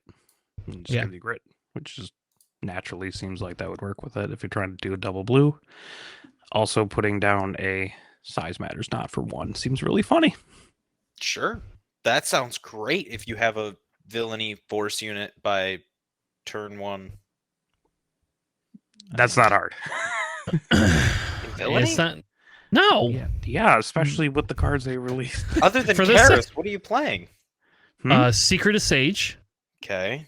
I could play Night Sister Warrior. There's just 2 off the top of my head. 9 total. There's Atreus Acolyte that just came out. There's Karis. Yep. There's the 3/2 Hidden Villainy unit that's coming out in this set. There's Kylo. Witch's Mist Lady. You play them. You play. Did you say the Acolyte? I can't remember if you said the Acolyte. I was just saying, blue and Oh. Villainy. So, already up to 15 or whatever. So See, maybe that's the move. Maybe that's great. I haven't tested it. I don't know. I'm not big on something until I know it works. Except for one thing, which we'll talk about later. Just wait till later. We're gonna have a whole conversation about that later. I'm Don't totally worry. about to be a hypocrite once we get there. Yep, I know. All right, the next one leader we have is Bail Organa. Sam, you got this one right. So, what is this leader? We have Green Heroism Bail Organa doing everything he can with an action, pay 1, and exert. We have, if a friendly unit was defeated this phase, return a friendly resource to its owner's hand. If you do, put the top card of your deck into play as a resource. He also is a Republic official that has the action, not epic action, to discard 2 cards from your hand, and if you control 4 or more resources, deploy this leader. So as a 4-cost leader, you have a 3/3 Republic official that when you play a card from your resources, heal 1 from your base. Am I hearing text coming back, everybody? Buy your hyperspace text while you can? Because that's awesome to me. I love this guy. it is worth noting that both his action and his action to deploy him both exhaust the card, so you cannot use the first action and then also deploy. Correct. Yes, I forgot. As the same with Trench. Which is nice. I'm glad they did that, actually. Oh, there's so many times that I'm just like, I want to discard this card, but I also want a possibility of deploying Trench. I'm sure people might make that mistake with this because, there's only one other card that literally no one plays but us that even has this. So it's very non-intuitive, I guess. Even though it's right there on the card, but reading's hard. I don't know how I feel about this guy, to be perfectly honest with you. I think it's okay, I guess. I don't see any super amazing interaction. You had to be able to use his ability, a unit has to be defeated. So I don't see this as a control deck at all. And I don't like the fact that when he comes out, he has only 3 health. It was meant to be just a body to soak up his ability. You know what I mean? So you can just continuously use his ability. You're not playing him or flipping him for the 3/3. You're playing him just to be able to get those heals if you have enough smuggle or plot that phase. And plotting and then being able to heal 2 or 3 if you stack the right stuff in your resources. That's where he shines. I could see the plot maybe possibly being good with him. Possibly. That's what he's kind of designed around, right? Yeah, but I haven't seen a ton of ultra amazing plot cards. I mean, some of the plot cards I've been playing with. Hot shot. Okay, but that's not a plot card. No, but you're still playing from your resources. Whatever. Okay, I'm talking about plot cards. I haven't just seen a ton of ultra amazing plot cards that have just made me want to get up and run for the moon from it. But I don't know. I like the mechanic. I'll be honest, I just genuinely like this style of mechanic, and I think this design space is actually really cool. And I like multi-deploy leaders, if you didn't know. That's a thing of mine. So I will tentatively say I'm excited for him in that aspect, but I will also say I'm not super excited that I have to discard cards out of my hand. And you have to discard 2. You So can't discard just 1 and bring them out. Yeah. And so that's my bigger struggle is how are you getting cards back? Right, because if you have no cards, you are not going up in resources and also deploying bail. Yeah, Shadow Collective Camp. Until you also use his action to pick it up, and then you're going down a resource just to deploy your leader. That's a 3/3 that you might get healed. Yeah, I mean, Shadow Collective Camp, a lot of people pointed to that to begin with, because that does shore up some of the issues. You do draw a card, it is red. That tends to be pretty good with hero green. Yep. Still 25 health base. This doesn't seem like an aggro leader. No, I will say though, I do genuinely like the fact that I get to pick something up out of my resources. So like I can put down things I don't care as much about and I pick them back up. Like I do like that mechanic. Like I do genuinely like that. But I'm also spending a resource to do it, right? You know, like I don't know. Like I do agree with you. Like for one set, tech will be amazing with this guy. After that, we ain't getting tech back again. This guy, like I don't know what he's gonna do. Like you'll never see. I don't think we'll ever. I mean, see it's all tech plot again. cards is like generally what is designed Yeah. around. Like Smuggle works very well with it too, but it is.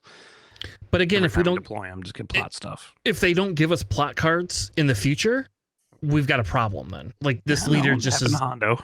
Yep, this leader just dies. And exactly. And like I love Hondo. I Played a lot of Hondo. It was a very fun deck. Yes, I love my Hondo showcase. It's like my favorite showcase. Man, I miss Hondo. Now let's keep moving because otherwise I'm just gonna reminisce about Hondo. Well, I appreciate you giving me the last leader. Yep. The last one is DJ. Alex, do you need a lift? I mean, it says so right on the card. Yeah.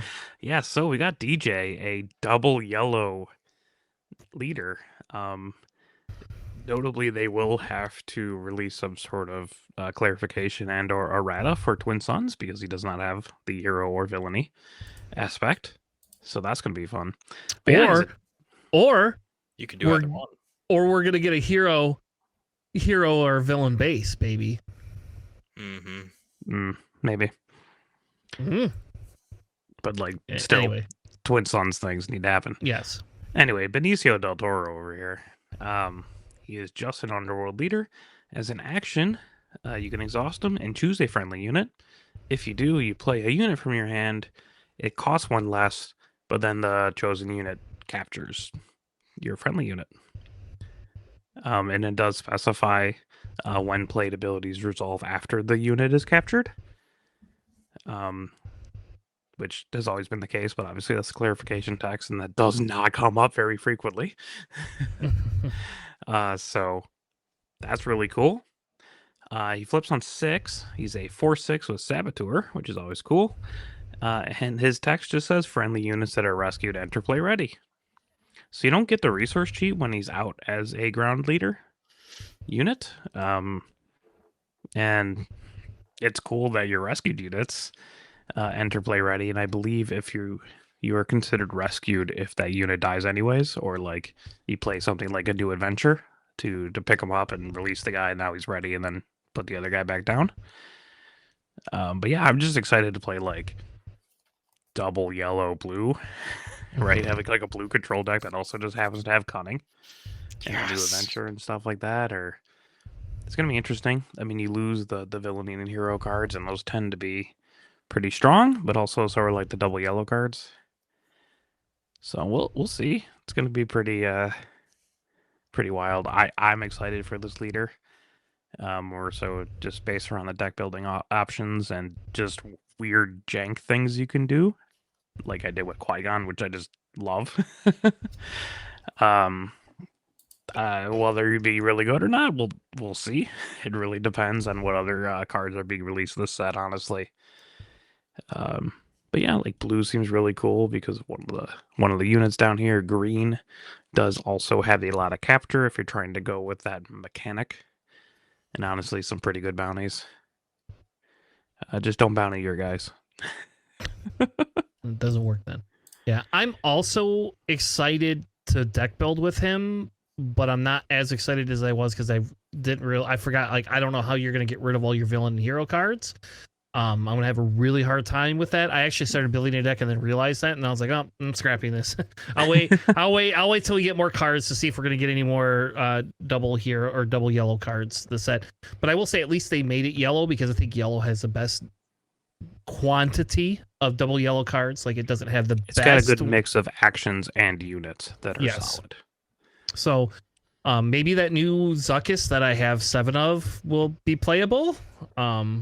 Just a big boy, at the very least. So I do genuinely like this deck building space too, because we're now challenging the regular thresholds, and I don't think if it was 100% unviable, okay. I don't think logically, if it was 100% unviable, they would have not made him. He is a rare leader, so he's not designed to be played in sealed or draft Like is my draft. guess. Yeah, my guess is that's not. I mean, I will say if we have enough like double yellow, like I will play it just because who cares? But it's not typically designed to do that. So if you think about it though, like honestly, like how often do you have a ton of villain and a ton of like hero units? A lot of times you have more neutral units because those are the more like base cost ones. In last set, that was my case every time. You can do really funny things though, because you could do like first turn play Porg, and then like capture it with Bodhi, and then rip a card out of their end, and then like second turn just capture the Bodhi with the Cantina Bouncer and bounce whatever they just played. And then you can like new adventure all of that, and then just pinata a bunch of units out of your own units. I compared it to a Trojan horse, which is really funny to me. Yes. So 2 cards that we have not seen since set 2 we are about to see again. That is Detention Block Rescue, deal 3, or it's a red gambit, deal 3 damage to a unit. If that unit is guarding any captured cards, deal 6 damage, so you blow up your own unit. Or the 1-cost blue Unexpected Escape trick, exhaust a unit, you may rescue a captured card guarded by that unit. So there's so many different uses we can use for that. You can new adventure exhaust your own unit. Yeah, no, you just want to do something that like plays it immediately because you also get the benefit. You don't want to like exhaust your own guy to release the guy underneath it. Sure. Yeah, I don't know. I love this leader because you can a new adventure your own unit and it rescues the unit underneath it and then you play it for free. You can waylay, you can do so many different things that allow you to get this unit back, but I just love it. Yeah, Waylay just seems super inefficient, right? Because you're just like bouncing your own guy. Yeah, but you to don't play care the, when the it's cheaper certain units. unit underneath them. Sure, let's say you stack up like 3 or 4 different units underneath one guy. You deploy DJ, you can't. waylay. How so? When you capture a unit, they release the units they have captured. Okay, yeah, that's So what I you're mean. not, You like- you continuously capture several units under the same unit. How are you doing that? Like, So you have a cartel turncoat, it's exhausted, and then you capture another unit under it, and then next turn you capture another one under it again, right? no, The next turn you do this. the unit you're playing out of your hand with DJ captures one of the units. So you're Am I reading this leader wrong? Choose a friendly unit. If you do, play a unit from your hand that costs 1 less. The chosen Yes. unit captures it. So you're choosing a My unit already in mistake, play. yes. Yeah. I was reading it wrong. So you do that, and then you bounce that one unit back to your hand, and on your flip turn, all of these things come in ready. So Yeah. you can just have a barrage army once they've already claimed. And you can just play slam damage. You can play Cat Bane for 9 and capture all of their units, and then their units come back in ready. Wait. Oh no, it's friendly units. Never mind. Yeah. You can But play still. Dryden Voss. Damn it! We can Yes. steal their unit and then play Dryden Voss, and then I get that unit. Yes. Playing Dryden See. Voss for 9. Yes, 100%. Just kidding. All right, let's move on. I do like this unit. I do think that we will start investing in building some decks around this unit. And we'll probably do a deck tech closer to release time for this if we can find something that seems viable. So Alex, maybe start building a deck now and not waiting until a month after the set releases, so that way Tanner has wait something. until the set releases. No, Then I look at the cards. because then I want a deck now for DJ. Or like 1 week before it, so I can do all the pre-release stuff. That's when I actually look at all the cards. All right, well, let's move on. We had a spaceship that came with him. Sam, what is that spaceship? That spaceship is beautiful, is what it is. But the actual unit is a 4-cost double yellow Libertine under new ownership. It is a 3/7 underworld vehicle transport that is a rare, and the text reads, "This unit gets +1/+0 for each captured card it's guarding." So you just put a bunch of stuff under that, and then when played, choose an enemy unit and a non-leader friendly unit. The enemy unit captures the friendly unit. So if you have an enemy unit capture a unit that a bunch of stuff is guarding, it frees all of your other stuff, and that is very, very good. I love that a lot. Yeah, I mean, like obviously it's designed for him, right? Hmm. I mean, that's his ship. So Yeah. Oh, Yeah. love it. I do like it. I think that's a good card. I don't know how much I would play that out of him though, but maybe. Yeah. I mean, I could see some Han 1 shenanigans kind of with that. Maybe. Where does Han 1 yellow have any capture? I mean, it's double yellow, so Yeah, but its whole thing is you want an enemy unit to capture it, so you need to have something to deal with something to get captured, right? I mean, that just seems counterintuitive. I Anyways. don't know. Yeah, I don't think that's going to see too much play outside of DJ. Yeah, thank God it's not a legendary this set. Yeah, like the stolen haulers were. Mm-hmm. That's All still right. an amazing card. I don't know what you hating on. Alex, what's the next card that we have? Looks like we got the Galleon, the marauding pirate ship. Is that like Hondo ship? No, it's Kraken's ship. Okay, there you know, Crag and Gore ship. Okay, so it's a 7 cost red villainy unit. It's a 6/6. It has the underworld vehicle and transport trait. When played, you may disclose a red, or well, 2 red aspects and a villainy aspect, and then if you do, create 3 spy tokens. 6/6 for 7 in space with the ability to create 3 spy tokens. Unless there's a lot of really cool spy synergy, seems a little bit underpowered. Really? It's okay. It's a 6/6 for 7.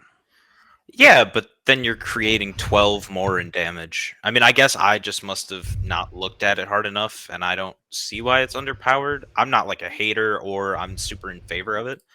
I just don't see. You how play that, and then I bad. just super laser blast your board. I don't know. That could be No, said it's about just- anything. Though. Like, I mean, it needs like very specific spy things, right? So if they release more really interesting things to do with spies, then sure, it'll be really good, possibly. You know, if they don't do a lot of stuff with spy tokens, it doesn't really seem like creating a 3/02s raid 2s would be incredible for a 7 drop. That doesn't really have that much of an immediate impact on the board. Fair enough. Yeah, that makes sense. And I guess if you play Snoke, your enemy plays Snoke, their whole thing is kind of just useless now. Yeah, all right, I see it. It's I see how okay. you, yeah, look at you manipulating this reading order here, Tanner. There you go. Yeah, I did it on purpose. All right. The next unit we have is a Hondo Naka. He is a 6 cost, 6/5 underworld red villain. Each other friendly unit gains raid 1.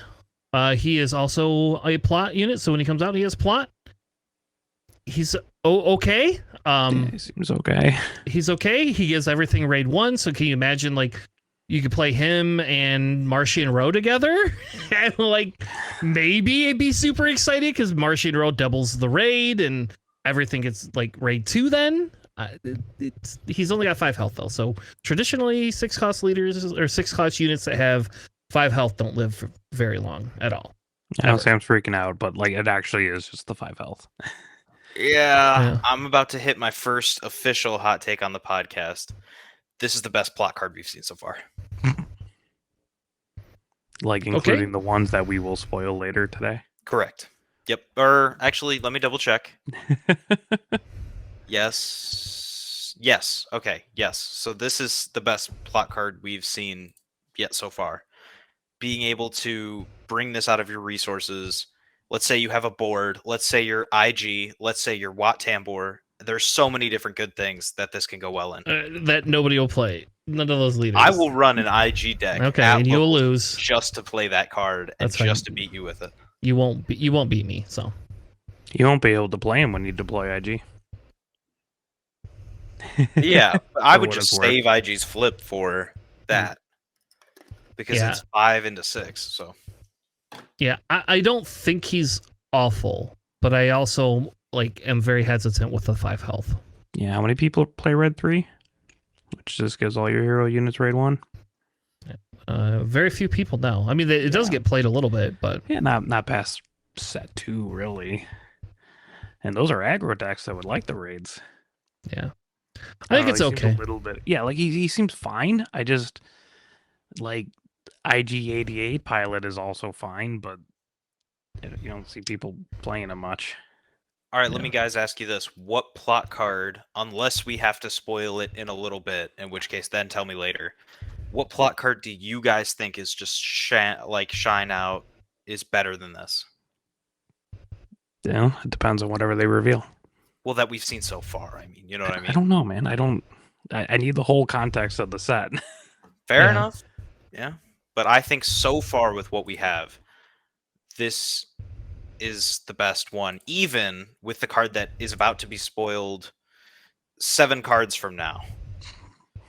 All right, let's just keep moving on. So, Alex, what one do you want next? You can now pick which one you want. I just wanted to do Hondo Oh, it's because fine. I'll just do Dryden. Make it easier on you. I love Hondo. So, but you know that. Yeah. Anyway, so Dryden, he's a legendary. He's an ugly legendary too. You know, Very bad. he looks a lot like Paul Bettany in that. Fair enough. I agree with that quite a bit. Where the other one looked a lot like Neil Patrick Harris. Anyways, so this is Dryden Voss. He's a 2/5 for 4 red villainy unit, just the underworld trait. On attack, you may double this unit's power for this attack. If you do, this unit doesn't ready during the next regroup phase, which is pretty cool. I mean, like, you could play Surprise Strike and swing for 10, which is pretty nice. They did confirm that Raid does, like, add on to your power, so you can double, like, your Raid if you have Raid from, like, Hondo or something, I guess. There you go. So that's kind of cool. You are under 2 power, or you are at 2 power, so you can, like, GI him, which is pretty cool. I mean, like, he seems like your opponent does have to, like, answer him if they're playing yellow, right? Because you have, like, Hotshot Blaster for 8, Surprise Strike for 10. Just kind of just do some real annoying things with him, but also being a 2/5 for 4 is not fantastic stat-wise. I really like this. I don't know why, but I feel like if y'all are, especially if you guys think upgrades are very good, you just won with Gar Saxon. You should be the biggest upgrade supporter in the universe right now. But I got I 4 upgrades in that deck. And 3 Yeah, of 'cause them all are your stuff's craving shielded. power. but still, I mean, this can be really good if you put it in the right deck. You mentioned GI. Like, that would be perfect because it says specifically that it doesn't ready during the next regroup phase, but if it's ready going into the regroup phase, that's fine. So you go 4, and you either do 4 again that phase, or you do 4 if you have an upgrade in your hand that you're waiting to, like, pay the cost for. You just hold it over so it doesn't become exhausted, and then it stays ready. And then you play the upgrade, and then you swing for however much. The surprise strikes, like you said, the hot shots, like you said, like, this seems really powerful if done correctly. If you answer the unit, like just power the dark siding it, which I know Tanner's biggest comeback to everything I say about every single unit ever is, well, I'm just going to kill the unit. But that's how you play the game. I don't yeah, know what to tell you. That's fair. But the power of the dark side costs 5. Oh, Damn it. But I think it can be really good in the right circumstances.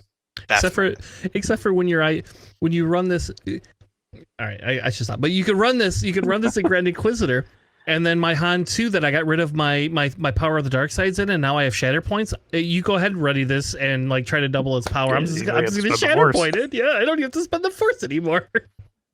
Like, yeah, I think I like this. I'll be honest. Like, I do like this design space. I don't think this is a very insanely powerful card, but I do agree, like, this is like one of those cards where if you do not take care of this card, you are going to regret that, period. And there is ready mechanics, like, because it says the regroup phase, right? So once you're into the non-regroup phase, it's inconsequential. You can ready this unit with other cards. There is cards out there that do that more than one time. Yeah, so, I mean, a lot of them are from, like, set 1, right? Like, aggression re-readies him. A lot of red cards are just like ready something with 3 or less power.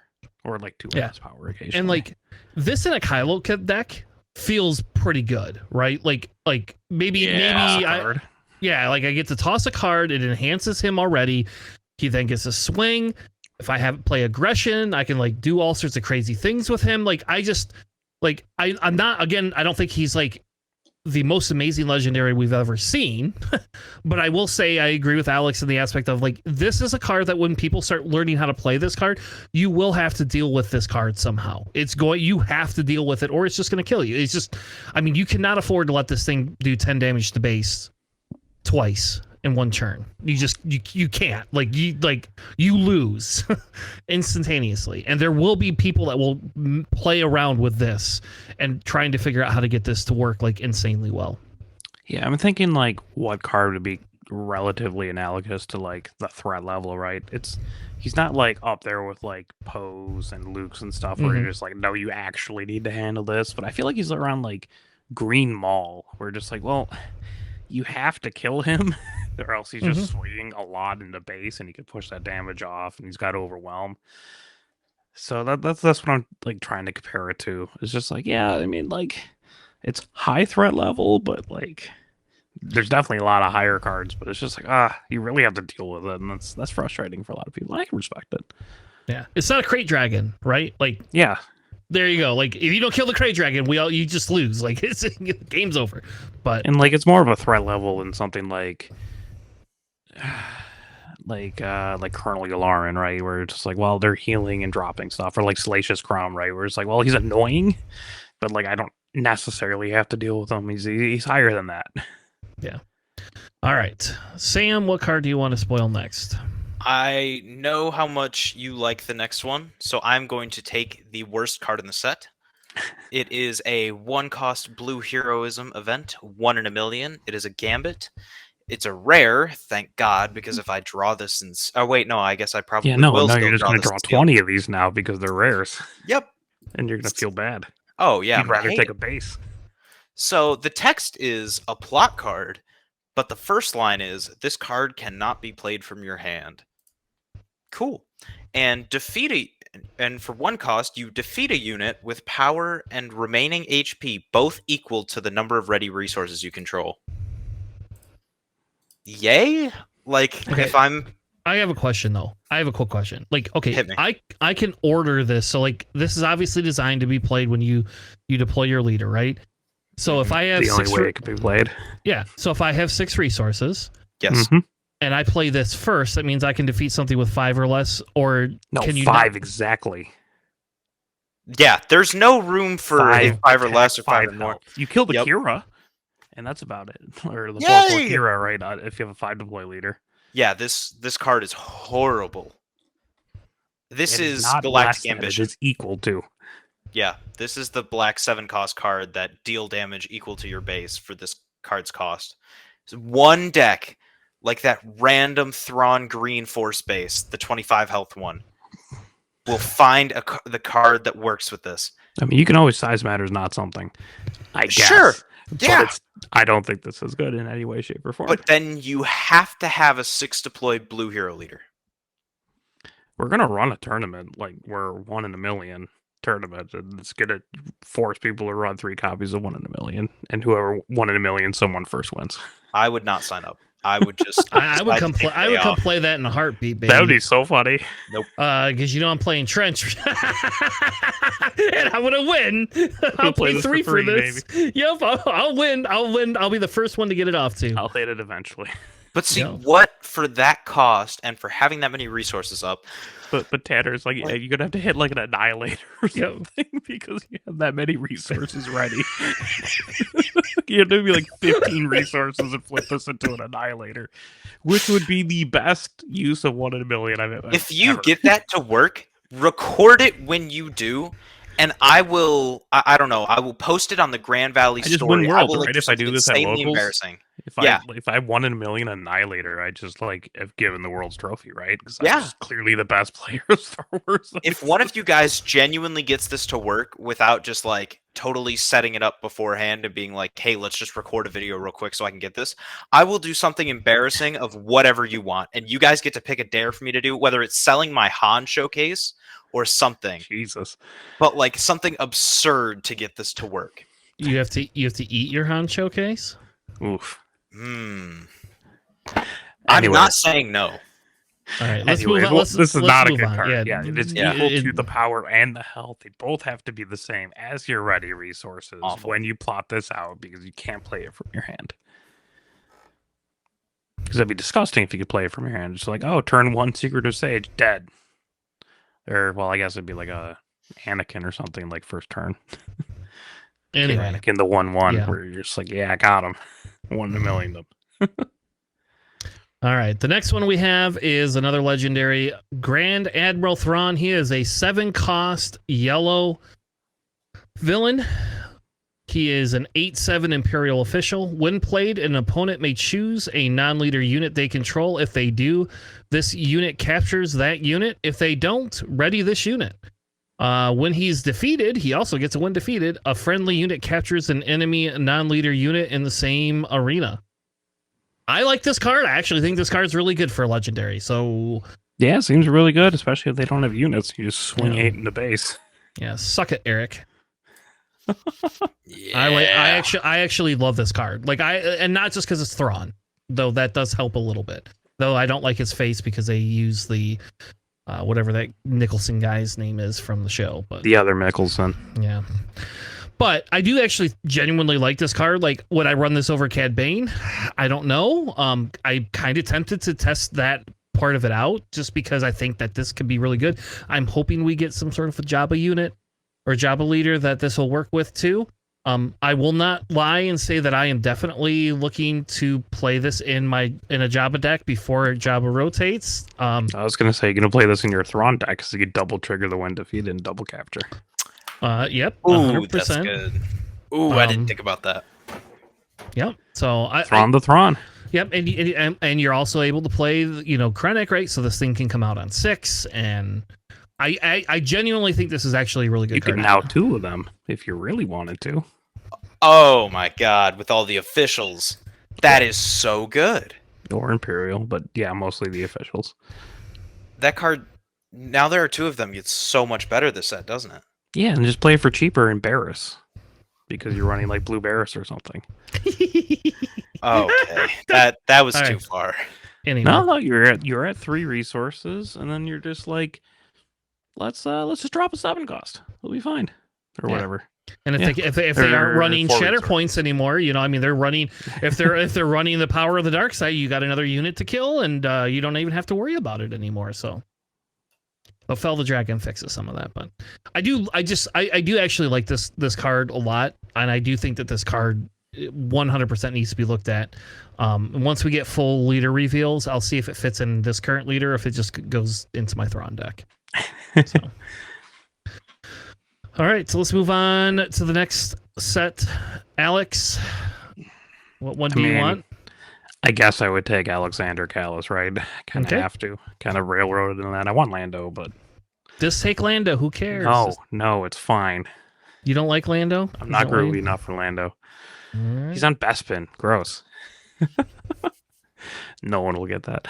Anyway, so Alexander Callis. He's a 7 cost red heroic unit. He's a 6/6. He's got Rebel and Spectre tags. For the 4 people that play Hera out there, you can add them to your Hera deck.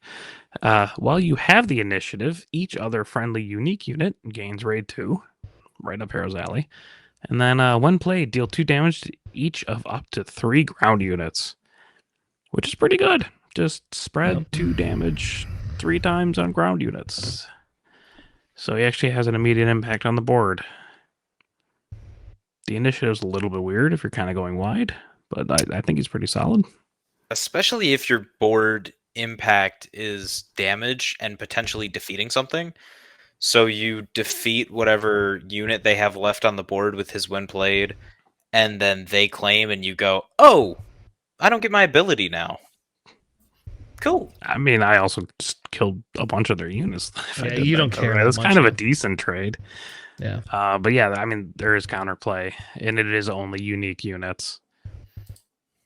But Yeah, and it's okay. Well, the question I have is when you play deal 2 damage to each of up to 3 ground, that means you could choose 1 if you wanted. You didn't have to. You don't have to choose 3, so you don't have to do it to yourself. Right. It's not like one of those like mandatory. It's not like a set 1 Vader thing. Yeah. Okay. So Yeah. I kind of like this. I don't actually think this is a bad card. I kind of think this is a pretty decent card. I actually think this is more of a legendary than some of the other stuff that we've seen. Thank God he's not 6 cost though, so that you can't ECL him. Oh, that'd be so good. Oh, it'd be so awful. No, that would be awful. You can still like Han him out. You can, but you can't No. Han and ECL at the same time though. So That's true. Yeah, I just it seems it seems fine. yeah, I think it's a decent card. I think it, especially once we hit rotation, I think this will see quite a bit of play too. So, all right, Sam, you're up next. I'm taking one of my personal favorite Star Wars characters on this one. I'm going to take the 7-cost ground unit Lando Calrissian with the tagline of Trust Me. He is a 6/8 fringe official with grit and the win plate of you may choose an enemy unit and another friendly non-leader unit. If you do, heal 6 damage from your base and the enemy unit captures the friendly unit. So as a legendary, I think this is okay, but I do think that the healing 6 is so good. Especially if we're introducing more capture, more card removal, more anything, and for it being solid blue versus blue hero or blue villainy, that's also really good, and that buffs the fact that it's a legendary because you can play it in both, kind of like how you can with Anakin. And while he isn't as good as Anakin, in my opinion, a 6/8 grit body is very, very good, especially when you can then play cards that give a unit sentinel, or you can play Ahsoka leader from set 5 and give this unit sentinel for this phase. And now you have to swing into this 8 body and hope you have 8 damage on the board, or else you throw damage into it and now it becomes a 7 damage or higher swing. That feels so good. You know what's really funny is if you play him and your unit can't be captured, because all you have to do is select 2 units. Yeah, That's but the thing with do part. yeah, but I think it's because this is a friendly ability that you still get to capture because it's not an enemy card ability that allows you to capture it. You know what I mean? Yeah, no, there's just cards that say this unit can't be captured. Yes, and the enemy what I'm unit talking cannot about. capture your friendly unit. He can't, Right. it just is not going to, like, that part of the text just disappears because it doesn't say you have to choose a viable unit. It just says choose a unit. Yeah, it a just friendly says unit. you choose 1 unit. You know, Other and then you than IG-11, what cards are that?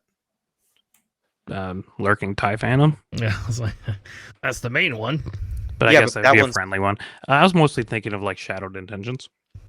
Oh, yeah, that's true. I forgot about that. Yeah. But yeah, I guess But that makes it a also lot better. Double check to make sure Shadowed Intentions is not just strictly enemy card abilities. Yeah. This can't be. Oh, it is enemy card. Yeah. What a shame. But I do think this is a decent card. It's still not like a Luke level card, right? But you know, you can actually play this in DJ, right? So like there's going to be some Mhm. DJ shenanigans that go with this 100%. So I like it a lot. Like, So. play a Porg, and then tell him to capture it. Heal 6. It's also probably the biggest upgrade to another card ever, because like the first Lando card is the only Lando card that's a unit. It's terrible, and no one has ever played it in their life, and no one even knows what it does. I have I played it did. in its Twin Suns deck. The Lando was- card? Yeah. In a Han 1 Twin Suns deck. I mean, I guess that kind of makes sense because I guess you can return some stuff to your hand, which is the only context that I could think that it'd even be okay. I ran 2 of it in set 2 when I was running Han 1 Green. How well did you do in And the how, tournament? yeah, I was supposed to say how many days were you playing that before? Seeing as this set was my first 2 top 8s in a PQ ever, and I have never won a store showdown, or I've won 1 store showdown, I think I didn't do very well. Yeah, no, that didn't. All right. Well, let's move on. We got the next one we have is Director Krennic. I lose nothing but time, except for he does lose his life. Spoiler alert. He is a 9-cost green villainy unit, 8/10 Imperial official that has Sentinel. When this unit is attacked, discard a card from your deck. If it's a unit, you may return it to your hand. I do not understand why this is a legendary. And because I It's don't a little get it. bit too late there. Yep. Like, I don't know why I need cards. Like, I guess you could figure out how to cheat them out. Maybe we're going to get something that lets us cheat out officials. I mean, there's two of them, I guess, but I genuinely think this is not a very good card, but I disagree. I think this is the post-rotation Devastator, because if what we've seen so far... no, the whole point of the Devastator is that you do damage. Why are It's you not crying over there? You clapped your chest like you were having a heart attack. I got scared for you for a second. because when you said this is the post-rotation Devastator, I wanted to ask you if you're going to ever win a PQ again, because for fuck's sake, this is nowhere near Devastator. I don't need the Sentinel part of Devastator very often. It's a nice to have. I want the thing that kills things for whatever my resources are. That's the only reason you run that card. That's the only That's a reason. majority of it. Yes! It's Okay. I kill your big thing and then stick a Sentinel down. If this said, kill whatever you wanted to, and then you have a Sentinel, okay, great. But it doesn't. Like, I don't even care that it's an 8/10. Like, I can fell the dragon this by 9 resources. You play this, I just fell it. You play this, I waylay it. I can just do so many things. It And when I seems play it, a little it has, too late for aggro decks and too Yeah. easily controlled by late game decks. yeah, it just I... it doesn't have the oomph. If you waylay my Devastator, I'm excited because I just devastate you again next turn. So, like, if you can't win that round, I get to kill something else. So I am not sold, because I feel like from everything we've seen from the new set and the past 2 sets, they are going down at least 2 notches in a full power scaling. We are not going to get the strength of cards that we had with Darth Vader, Luke, Devastator, etc. We are trying to go into a game that's going to last longer overall, and it's not going to be nearly as aggro heavy. It's not going to be nearly as easy to control anymore. There's no like Sabine staple for aggro. There's no power of the dark side for control. While yes, there are certain things that are going to make it fine, and this card is not going to see play this set. It's going to see play in set 7 onward. But I think that you guys are very underestimating how much how low we're going in terms of power scaling in this next set. I think you're overestimating how low we're going because we still have jump to light speed. Yeah, jump to light speed is great. But let's be real here. Some of its best, if not most of its best synergies are with the first 3 sets. And that can be said for so many things right now. Like the Red Devastator. Name one deck other than Boba that it's insanely good with right now. Vader It's 1. in most red villainy Vader 1. stuff. Yes, Cad most Red Bane. villainy. Cad Bane. Yes, Talzin. Talzin is the exception. Most of what you guys just named was set 1 through 3. No, You just named Talzin Vader set 1 and fi- Cad Bane. He did. And that's Yeah. 2. But I'm saying that's my point, is we're seeing a lot of things that are lower power scale. They're not at the floor. They're not whatever, but they are much Piat. lower than what we've seen. Yeah, like Piat, Red Sure, Vader. but that's a niche Boba. example because it's specifically capital ships, and that works because it's a capital ship. That's not like how Thrawn, resupply is good in Massage. Evergreen deck. That's like how these other things work. And that's just in jump to light speed. Sure. If I have a choice between playing this and Red Devastator, I'm playing Red Devastator every day, post rotation, no questions asked. Okay, what are you playing in blue-green villainy that is better than this post-rotation? Annihilator. Sure, but you need something on the ground. You're getting free card draw, and you have to wait 2 more reasons. okay, you're not hold- getting free card Hold draw. on. You're not getting free card draw, period. And second, here's the thing. It's not free. You have to, if it's a unit you discard, you return it to your hand. Yeah. Sure. Which So if tends you- not to be those late game control decks. If they don't print more stuff for control dies. It's done. Like, it's like, I don't go, this replaces Devastator. I go, Chris doesn't play fucking control anymore. I just sucks Sure. to be me, I guess. Like, so the answer is not this is the next Devastator, or what am I going to play post rotation? The answer is I probably am not going to play this card unless I find something that makes this card really good. Period. And so you're saying if you're playing a green villainy deck post rotation, and you could put this in just to have this 8/10 body on the ground, that while not free, you do have to make sure it's a unit that has this built-in card draw for stuff you could want. You're just not going to put it in there. Or can mill out like my whole deck. My control card that I needed. No, or even not a control card. It can mill out my Craving Power. That would suck. As of now, we'll see at the end of this set. When this whole set, ask me that question after the whole set's revealed, and I'll tell you probably 3 other cards I would play in Green Villainy just from this set over this card post rotation. Okay. I'm not playing this post rotation either. Again, maybe there's going to be some niche card that makes this good, like Vader Blue is really great with Ambush, but it's going to see less play once Timely and ECL go away. It's an okay card. It's not a bad card, but it's just not like, it's not that great, right? Like it's an okay card. It does things, but we'll see. Let's move on. I don't want to spend any more time on arguing with you about why that card sucks. Alex, what card do you want next? Oh, I'll go with Syntakaz because this seems really good. It is a 5/5 for 6, just a single aggression aspect, and it's got plot, and then also when played, you may attack with the unit. This, I believe, is the best plot card that has been revealed so far. I don't like this card, and I'm about to this get card's flamed for this. Yeah, I still don't understand. I already explained this to you, and then you had no rebuttal. Oh, I was just busy when you said that. I didn't actually get to see what you said. But things like Snapshot Reflexes is not busted right now. Things like Rebel Assault is not busted right now.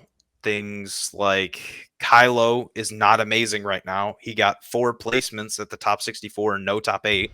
We're not seeing almost any PQs of him winning right now. Post Force Throw ban. It is amazing that you get to swing with your leader once. Yes, a 5/5 body for 6, if you take that away, disgustingly horrible. And as a plot card, if that's the only thing you're playing, if you're playing most of the leaders that I can count on my hands that are very good in some of these red decks, I'm like, okay. And then any deck that I'm currently playing, Yoda, Han, Vader 4, any of these things, I'm just going, okay, because then you're probably claiming after that, if you've spent 6 resources and attacked with your leader, you might attacking with 1 or 2 other units, but then I'm just keeping on doing what I want to do, and I'm just sure. The cards that you named are just attack twice cards, and not different Snapshot? things. Okay, that's even worse of an example. It's just you play it, you immediately swing. Yeah. Yeah, and then you're like Rebel Assault, and that lets you do 2 attacks. This is not just do like an additional attack. This is like you get to do things like deploy a pilot, which is really good with this. Yeah, pilots are great with this card. But you attach a Luke on there, and if you don't immediately win with this, it's like, okay. I mean, you can play it in Asajj and just swing for 11 immediately with no response from your opponent. How do you swing for 11 exactly? You just put her on a Banshee and then just swing. That's it. That's all you need to do. It's really easy. I believe that's only a +4 buff. So how is a Banshee that is You ping 4 yourself, power? and then you double the damage with the Banshee. But like, But you deal the damage to a unit. You still have Yes. grit, but right, which includes itself. so Which you're is, pinging yourself and almost killing yourself to get You 1 have swing. so much health. And yes, I would love to be fine with doing 4 damage to myself to swing for 11 immediately with a leader. Yeah. Do 4 damage to the leader unit. Okay, so I'm going to interject and say I don't agree with you saying that this is a trash card. I actually No, it sees play. It's a fine card. I'm not saying it's trash. Okay, hold on. This card is very good because this card is actually very Destiny-like. So in Destiny, we used to be able to do things that you would not be able to interact with your opponent. Unlimited traditionally does not like to play cards that do not let your opponent to interact with them. Yes, Asajj can do the damage, can swing immediately. You can put on her. Think about just being able to put her on a ready scimitar. It goes from 6 plus her 4 is 10 plus the 1 damage is 11. And the 1 damage. And then the 1 damage from before that made it 6. Yes. You were swinging for double digits with pretty much any pilot. Yes. And so being able to flip my leader and play this card and like immediately attack in where you can't interact with me if you don't have a sentinel in that arena is actually really, really good. And because now I'm able to just do my swing, put my unit on the ground and claim, you better kill that other unit. And if you don't, I still got a 5/5 on the ground plus anything else that I play. Do I think this is like the end all be all? No. Like, I don't think this is like the best card in the game, but I will agree, like, this is the second card that I think is the best plot card so far. The one right next to it, I think, is better only because I play control and I hate that card. And everybody's going to play that against me. But I do think like the ability to be able to just attack with a unit immediately does not happen very often. We very rarely get that, and your opponent has no way to interact with this but one card. There is one card in this whole game that interacts with this card, which is there's that black villain 3 or 4 costs that basically lets you do the smuggle. It's like the scanning officer that we get for plot. But you get to replace that card, and it gets to stealth say ready. So that card sucks. Nobody's going to play it. But that's the only card that interacts with plot cards right now. Nothing else interacts with plot cards. I don't know what black card you're thinking of, Diner. I remember it. I'll get you I think we covered it, and I said how much I hated it. Maybe you were gone that week or something. Like, I hate that card. I think it's stupid. But there's one that lets you play a card with plot from your resources, but doesn't stop your opponents. There's one that's scanning officer where it looks at your resources, and if it has plot, I'm pretty sure it discards them, but you replace them. Look at 3 enemy resources. You may defeat one of them if you do. Okay, my bad. Yeah, that's the only one. I don't think I was there for that one. Yeah, that's the only card that actually interacts with plot right now. So this card is basically something that's an untouched card that you get to play. And there's many leaders that come out later, and this is neutral, so you can play this in multiple decks. Like, it's not just a one deck thing. And it's like when it comes out, you get to attack with the unit. It doesn't have to be your leader. It can be whatever card you have out there. Yeah. I mean, like, I could tell you in Han 2, I like this card because if I just want to hold my Han until 6 resources, I've already got a Poe on the table. I've got other things on the table as it is. I can flip my Han, play this card, attack with my Poe, and now I can start discarding cards to do BS shenanigans with Poe, and you cannot interact with it. If you didn't kill Poe last turn, sucks to be you, I guess. So I don't know. I don't think it's the best thing in the world, but I do think this card is pretty good, actually. You can sequence it with Boba too, right? If I have like a 4 health sentinel sitting in front of Boba pilot, you just play this, blow it up, and then immediately swing into my base. Yeah, that too. Yeah, and so those are perfectly good examples. I think you guys are right.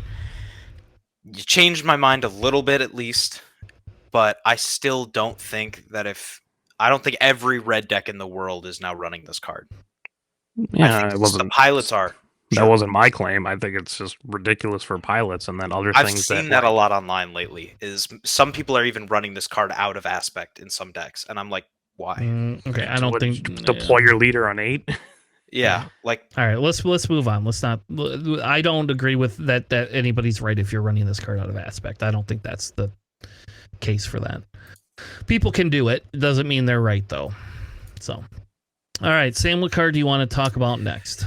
I'm about to be the biggest hypocrite in the world for a card I'm really big on, and I'm going to take the 10 cost event, Confidence in Victory Gambit, which is a red villainy event, and it's a legendary, but the text is play only as your first action in the action phase, and then choose an arena at the start of the regroup phase. If you are the only player who controls units in that arena, you win the game. I'm a ramp player. I just play ramp as much as possible, and I get really high with all my ramp, and I do blah, blah, blah. Piet loves this card too. But being able to just win the game, we have not seen yet. We've seen you can just lose the game in Final Showdown. But just being able to win the game on some crazy circumstance seems really good to me. When you're playing, oh man, I can't even think of examples, but this just seems very good. Resupply Carrier, the new 5 cost Valorum that on attack ramp, like I just The double green card for your Yeah. for your red villainy deck. Twin Suns, boom. But Oh, Okay. I don't know. Yeah. I really think but this is my stance on the other card too. In the right circumstances, this can work and be good. Is this card ever going to be in a PQ winning deck? No. But could it see a lot of other uses at different things? Could it still get wins? Could it still be talked about? Could it still bounce around a little bit because it's going to find some niche use somewhere that's going to be really good? I think that's definitely I possible. mean, the problem is if as you're hyper ramping, you tend to not drop a lot of units, so you'll have a less chance to play this and then swing all your units into theirs to try to make sure they don't have any. Salacious Crow. Yeah, I think the other issue, the other issue I have with this is you still have to be able to have a unit in that arena, right? Right. Like you so you can't just play this in an open field and they can't play anything and you just win. Like you also got to be able to play a unit in there. It's like if it's a space deck, you have to be the only one that plays a space unit, or you have to have a bunch of other space units that can control their units. Like if it was at 10 cost, maybe I could play this if it was yellow Invader, right? And like if I haven't won the game by then, fine. But like I don't know. I like the fact that this card exists. I don't like that it's a legendary in any way, shape, or form. I think this is going to be cheaper than the Christophus card. So it's like Endless Legions to me. In the decks that you get it to work, like how I did the Han 1 green data vault that had Starhawk and Endless Legions that I pulled off many times at locals, you just win the game. It's good in that super niche use that you get it to work in. But in like every other deck, people point and laugh at me very often because they're like, "What are you doing? How have you not won by now?" So I don't know. I just don't. I can't think of a super niche deck that would just be like, "Yep, I locked him down from this entire arena at 10 resources." Kylo. Barris. Kylo might be able to do something maybe with it. I would think more in green than red. I mean, like Kylo gets one swing, and then I know. I'm just saying, like, if you play a unit after he swung, then you just don't lose the game. I mean, you're probably in a bad position because you just like Kylo swing or whatever, but also you're at like 10 resources. What are you doing? I don't know. I'm stretching, Alex, and that's the only leader I can think of that I'll tell would you work. how to do it. You choose space. You have a lurking TIE Phantom. You have 18 resources. You play Confidence at Victory, and then you Super Laser Blast the entire board. No, that still kills your TIE Phantom, doesn't it? Because it's friendly abilities. I don't remember. Oh well, seems terrible. All right. Well, the last card we're going to talk about tonight is called Trade Route Taxation. It is a law. I guess it says choose an opponent. Oh, I'm sorry. It's a 2-cost green only. Choose an opponent if you control more units than that opponent. They cannot play events this phase. It's also a plot card. So if you play green and you want to tech against control decks, the hard control decks, Merry Christmas. Just don't get entrenched. Just don't get entrenched. Yeah. So I don't think it. I think personally, I do think it's actually a really good card. It will stop. Like if you are an aggro deck and you have more units than like a mid-range deck, it does kind of stop them from playing events, but it doesn't stop any of their units from killing your units. So I don't know. Like I guess it stops them from playing Arrival's Fall on your leader when it comes out. So I'm excited about that for the one set that I have to worry about that for. It seems like probably a solid sideboard card for like hard control stuff. Yeah. Sam, what do you think? I am mixed about this because I think this is the greatest sideboard card of all time because you are either going to get this to work in a lot of different decks. Like if I'm playing Iden, I want 3 of these in my sideboard. They're all coming in, baby. But against like non-blue or green villainy decks, I'm like, maybe. I don't know. I just think that it gives you an option that if you're going to have more units on the board than your opponent, it gives you that option to kind of stop like a one churn type thing. Like I won't lie and say like I like this invader because you can't play confiscate on me. I can now just flip into space and I win. Hopefully, hopefully I win at that point. So I again, I think there's some niche uses for it. I do like it in the aspect of it does give anti-control a little bit, but I also play control, so I don't like it because of that. And it is what it is. So it is going to be a card people try to make work. I hope it just turns into like bombing run. Like, yep, you play that against me, and I just don't care for a turn. I mean, it's pretty safe because it is plot, right? So you can resource it pretty early or at like any point during the game for when you need it. So that's pretty nice. Yeah, it is. That's the nicest part about it. And then you don't have to play it. I think the bigger thing is like they're trying to make these leader flips so amazing. You're like, maybe we just play leaders that like they have okay leader flips, but like whatever. Like once it does its one thing, we don't care anymore. And like you killed my leader, so what? I don't care. You know, Palpatine stole your unit, and then you killed my Palpatine, and I just shrugged and said, okay, whatever. I can go back to drawing cards. Most of my decks that I play, I'm just like, oh, okay, well, you killed my leader, whatever. Yeah, like I mean, like in Ray Dadival, I like this, and I don't know. I do like this card. I think it will see play. And Sam, if this becomes a sideboard card and I'm running green control villainy, then I just put those 3 of whatever that unit is that lets me go through your resources and take it out of your damn resources, so that you will just cry that you wasted your resources putting that in there. No, I'll be happy because I have resources replenished now, and you've already wasted them on that guy. Like, no, just play it first. It'll be funnier. Then they can't play theirs. Yeah. I don't know. It's whatever. It's fine. It's a card that exists. So, all right. Well, that's going to do it for us tonight. I think we've had enough fun. We will not get to the. I think I can only handle like so many of Sam's hot takes in one episode, and one of the next cards would be something that we would discuss for a longer time period, and I don't want to get into that tonight. So damn you, we're over Chikato Vizago. I got what? Damn you, Chikatro Vizago. Oh, yeah. I like that card too, but we'll cover that next week or later this week, so we'll see what else. Because I think we had the largest dump we've had in a while. I don't think we're going to get another larger dump till for at least another couple of weeks. So with that being said, thank you all for joining us. We will be back next week. Maybe possibly with another PQ winner, depending on if any of us go to a PQ. So I know Alex is not planning on it, but there is a possibility that Sam and I might go to a PQ. What about JJ? JJ will win a PQ. I don't know. He's either been traveling or sick for the last 2 months. So, yeah, I don't know. Yeah, he got real sick today, and I just told him to go to bed and not, or go to the hospital. I told him actually go to the hospital.